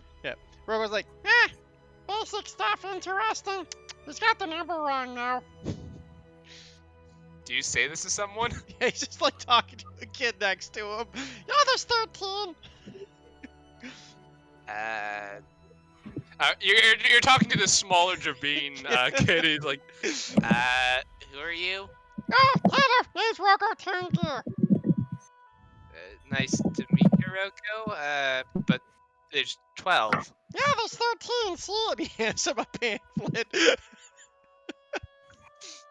As you're chit-chatting in the back with this kid, the professor just kind of looks up and he goes, "Excuse me, young man. Oh, yes, hello, sir.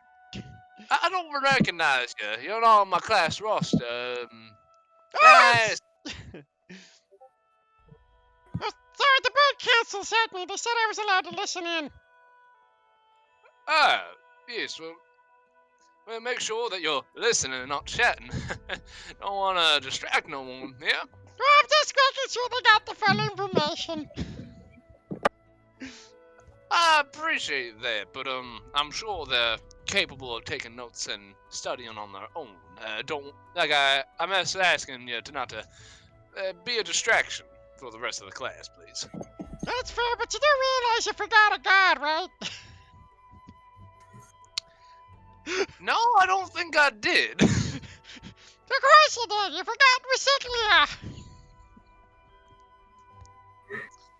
Oh, I guess this is some sort of practical joke. Who put this up? Who put you up to this? Professor No, Nightwalker? she's the great god Recyclia, goddess of recycling, reducing. He just goes on for 20. He has this philosophical debate with him about Recyclia.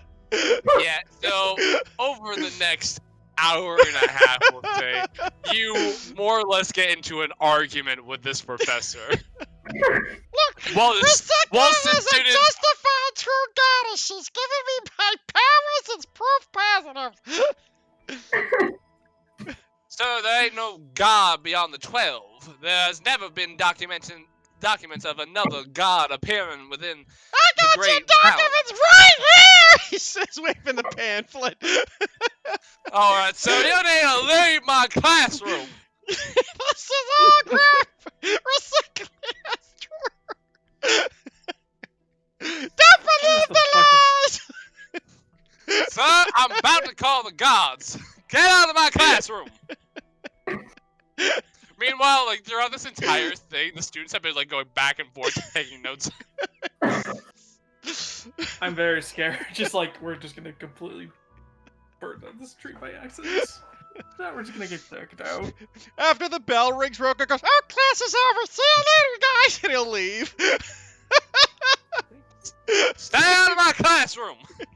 As you leave. And as he leaves, he posts up. He puts a pamphlet of Recyclia up on the door frame. Oh my fucking god. Alright then. That was your day.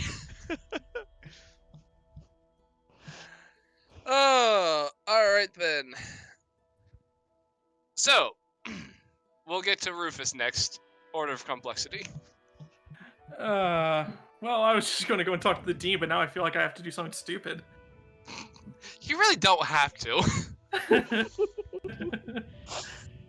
I feel like I just need saying. to just hop on his desk and just rummage through it while he's like staring at me. Just stare at him just continuously as I'm pulling apart his desk. Rufus, what do you do? I'm kind of tempted just to do it, but Anything you want, buddy. you know, I'm just gonna go. Don't give in to give in to peer pressure. That's my only advice. Be Rufus is Rufus, just gonna Andy. come out just like. Rufus is just gonna come out of the office like having this nice chat, and he just comes out and just sees the complete chaos the rest of the party has made. Oh no, they're all around the avium. You're not gonna hear about this later. But No, what I picture is like the dean's constantly like he has like a sending stone and it just keeps going off, and he's like, "Sorry, get calls all the time," and then later it just calls like multiple times, like, I'll got a couple more minutes. I'll keep this, and it just keeps going and going. It's like, what the hell do you guys want? And it's like, and they just like, explains what the party's been doing. God. But anyway, Rufus, you get to the dean's office. Rufus is just gonna knock politely on the door. Oh, come in. What's the dean's name again? Just want to make sure. If I remember correctly, it is a 1. He's known as Dean Winsworth. Yes, was he the Bluebird act? Yeah. Okay. Here. You know, his full name is Gabe Winsworth.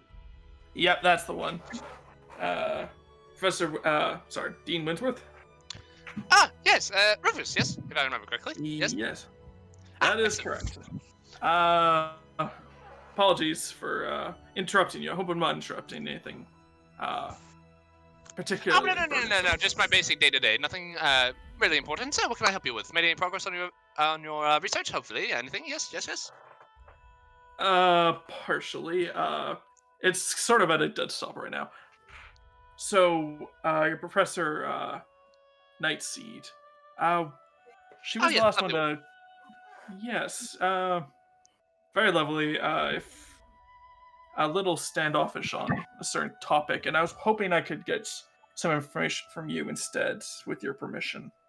It depends on what it is. There are certain things that we cannot disclose for legal reasons, but if it's something important, I could probably bend the rules a little bit if it proves absolutely necessary. What can I help you with? Well, as a officer of the council, I am here to investigate the recent going-ons in the Scorch Grove, and when we came into the library looking through a few books, we noticed that this book here. What's the book called, actually? Just curious, Michael. I'll say, like, if you don't know, then we'll just... It's not so much a... It looks like an old, like, manuscript of sorts. Doesn't really have a title. Okay. We've gone through this book. Oh. But it's got, like, it's got a category number sort of thing. Like... Alright. We were going through this, one of our compatriots had gone through this book and noticed that a few pages were missing. The last person that checked it out was Professor Nightseed, and unfortunately she was less than cooperative about certain aspects, like why she checked it out or if she even remembered any of the information stored on it. Well, I can probably say that she probably is not the one I suspect is the biggest culprit of this. I do have some questions about possibly her students being culprits in it. I'm curious if there's a list of students that show more tendency to necromancy than others. Are you perhaps concerned for someone practicing the dark arts? That would be yes. Or worried that possibly that they're involved in this situation. Involving the Scorch Grove, at least. I'm not sure if I follow the connection between the two, but as far as our students are concerned, in terms of what that we may have our eyes on, in terms of fear that they may go astray with arcane knowledge, we work very closely with the Purge Guard and the Arcane Guard specifically to make sure that anyone who is treading down that path gets steered away from it early on. However, in terms of people we've had to talk to in the past and people that we are planning on talking to in the future or suspect may need a talking to at some point, we do keep that information private, mainly because if it's known that they were talked to at some point, that could be a very, how should we say, it could dampen their career options in the future and could make it much harder for them to secure work for themselves after they graduate, which is not what this institution is trying to do for them. It is young people make mistakes, and we try to steer them away from it. They go a step too far. But even if we are completely mistaken in asking someone or inquiring about someone who may not really have anything to do, like who honestly has honest intentions to the study of the arcane arts and all that, specifically in the field of necromancy, we tend not to disclose that information just because even us suspecting them can harm their future prospects. Do you believe this information is absolutely necessary for what you need? Possibly, yes. And I will do my best to keep this discreet as possible. Uh, as someone that has made a few mistakes in his past, I fully agree with giving people second chances and to make right. Make a persuasion check. All right.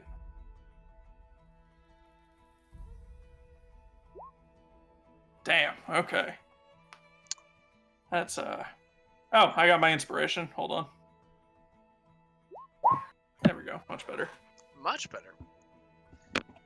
He thinks on it for a moment, and you kind of like see him like kind of very quickly tapping his talon against his desk as he's thinking about it, as he's just kind of muttering to himself. It's like, oh, illegally, I could end up ruining someone's life, but yeah, this is important. He's kind of like thinking over, and after about like a minute of debate in his head, he says, "Tell you what, I'll need you to sign some paperwork for me, just, confidentiality stuff sort of thing. Like, you're not going to share this information with anyone, you'll be discreet in your investigation, you're not going to, use this information to blackmail or try to ruin someone's life, that sort of thing. But considering the circumstances that are at stake here, and the fact that, the things that you're looking into, I could give you a potential list of names of students we are have had to talk to in the past or are currently investigating. Very well.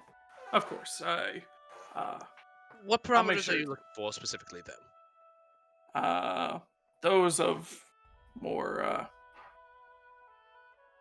extreme opinions. Those that have been studying more. So those that can study more. I guess it'd be conjuration. Spells would probably be a good example. Necromancy. And those that just been having caused trouble with the academy in the past, or the AVM. Sorry. Okay. Sure. So you're looking up any students. Extreme cases. Okay, so you're looking for conjuration. Anyone who's a heavy practitioner of conjuration, necromantic theorem, and any troublemakers. Anything else? You I had think that should be good. you had mentioned illusion based, right? Or Yes, possibly illusion, but that was mostly just for disguise self, which pretty much any wizard could really learn. fair, okay.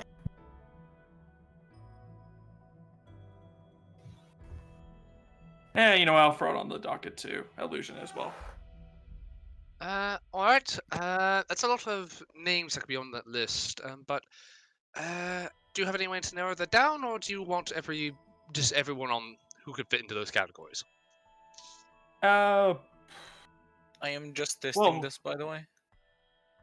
I'll probably be narrowing it down while I'm during the nights. I'll make sure to return the list or burn it if you prefer. No, return it to after us. Okay. Just know that this is based on the parameters of that search. I'm going to forewarn you. That's going to be a very lengthy list of names there. Here's a way to narrow it if you want. Only compile the lists that match both of your inquiries. All right. Yeah, sure. I guess we'll Because if just you narrow it down just to look for people who study illusion in a fucking magic school, you will essentially just have a list of 70% of all students. Okay, fine, fair enough. So basically, troublemakers that have studied under necromancy, conjuration, and necromancy. Alright, conjuration, necromancy, and troublemakers. Okay, that can narrow this down quite a bit. Thank you. There we go. Alright. After a few minutes of signing legally binding documents that seem to flare with a little bit of magic when you finish putting your signature on them, you are given a list of about 3 dozen names. 3 dozen. As Winsworth says, students here, based on the parameters you've given, are studies of necromantic theorem, illusion, and have been known, shall we say, troublemakers? Some of them have already had talkings to, others are in the process of potentially having talking tos. This, if you're looking at our student, population, this is what you're going to be looking at. As far as narrowing your search down, that's kind of the best I can do for you at the moment, unless there's anything else you want me to eliminate or try to put in there. But other than that, I hope it's not one of our students. That would make me extremely sad. I hope not either. I hope that our hunch is just wrong. And I deeply appreciate you placing trust with me and my the rest of the party.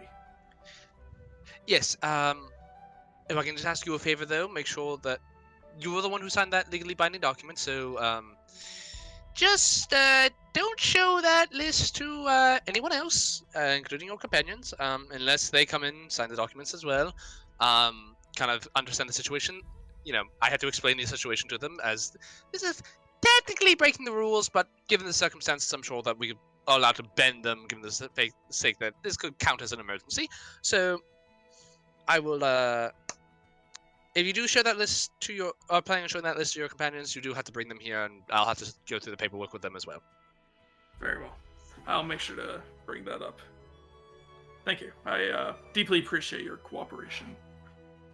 All right. Yes, very well. Rufus will toss back on his jacket and head back out towards the residence that they're staying at. All right. And begin going through the list, seeing if there's any possible it's what I assume is basically just jotted down notes of their demeanors, I assume. All right. We'll get back to that soon.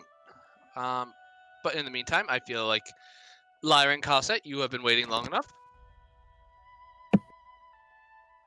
So, remind me, what is your first task? I think You Cosset- said two names there. Michael, be more specific. Well, you two were going together, if I remember correctly. We are? I think Cosset follows Lyran back to that section of the library. Hey, book buddy. How's it going? It's going, I guess. I So- hazard to think the amount of chaos everyone will cause now that you don't have a clear project. Yeah, I'm just kind of a leaf in the wind at the moment. I'm more worried about Tutu. I can trust Rufus to an extent, and I can trust Roko to annoy the living hell out of someone but relatively be harmless.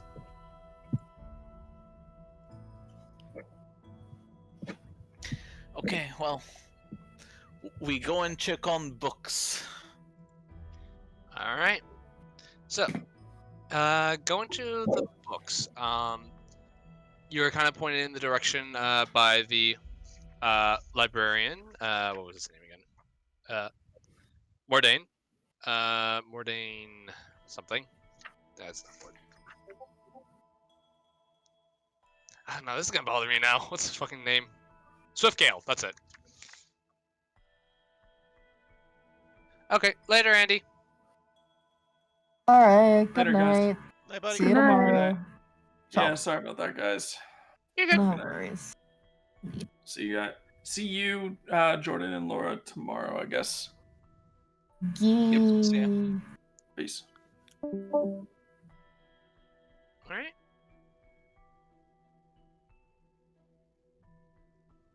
Alrighty then. So, as you're kind of in the library, all right. So, you are pointing in the right direction of the books again, and you go to a place where you can sit down and inspect them. Lyron, you said you're. So, what are you doing with these books? You said you're looking to see if you can tell when they've been. Yes, tempered with. All right. Make me a. I'll say for this investigation check. we... Now, DM, interesting question. Does that roll succeed or fail? Do you have to know if it does before? Yes, I do. As in, like, the way it works is I make the roll after I know whether the roll is a success or failure. Here. Uh,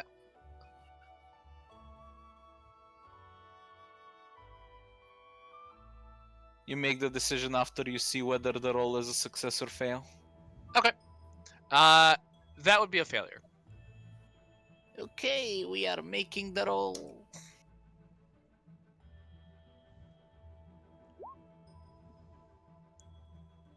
All right. 20 was the DC. So, looking at this book, and looking specifically at the passage you were told about, as you and Kasa are looking down at it, Lyran, you have worked with books for a large portion of your life. You're very familiar with how they work, and even older tomes such as this.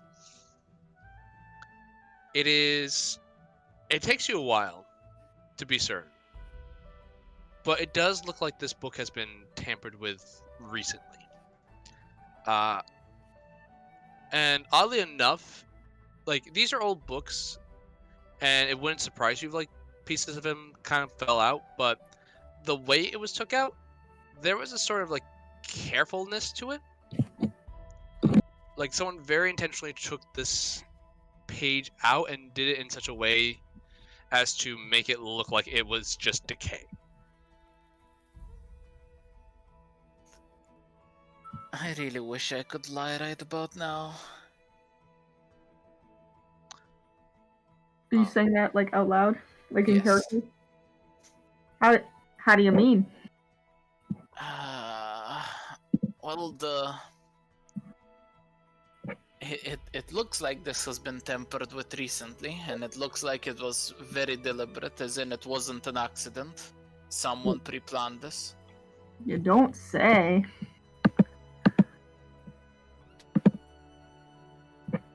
Tutu is gonna get me in trouble.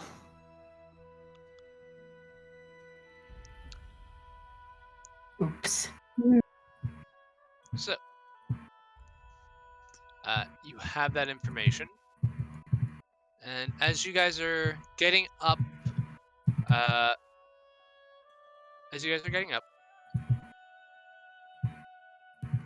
let's see here. Yep. All right.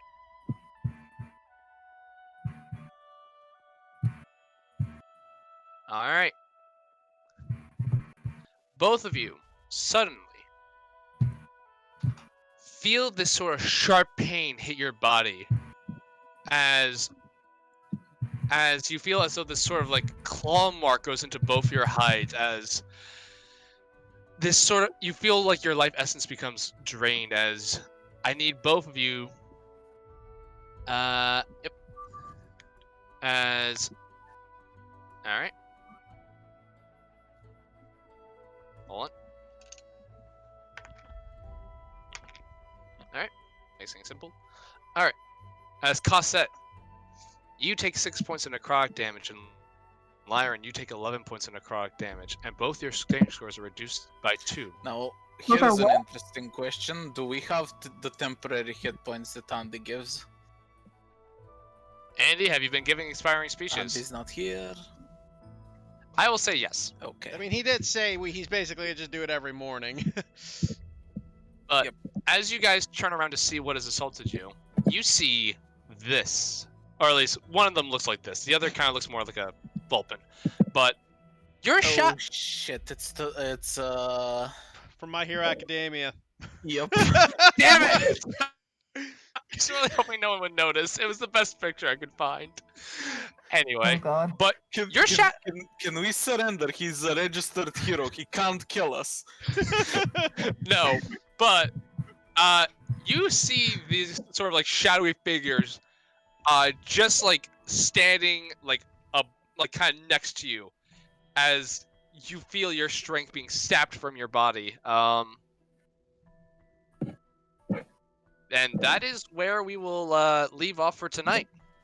Oh shit. Because Michael has to build a battle library. Yep. Also fucking knew it.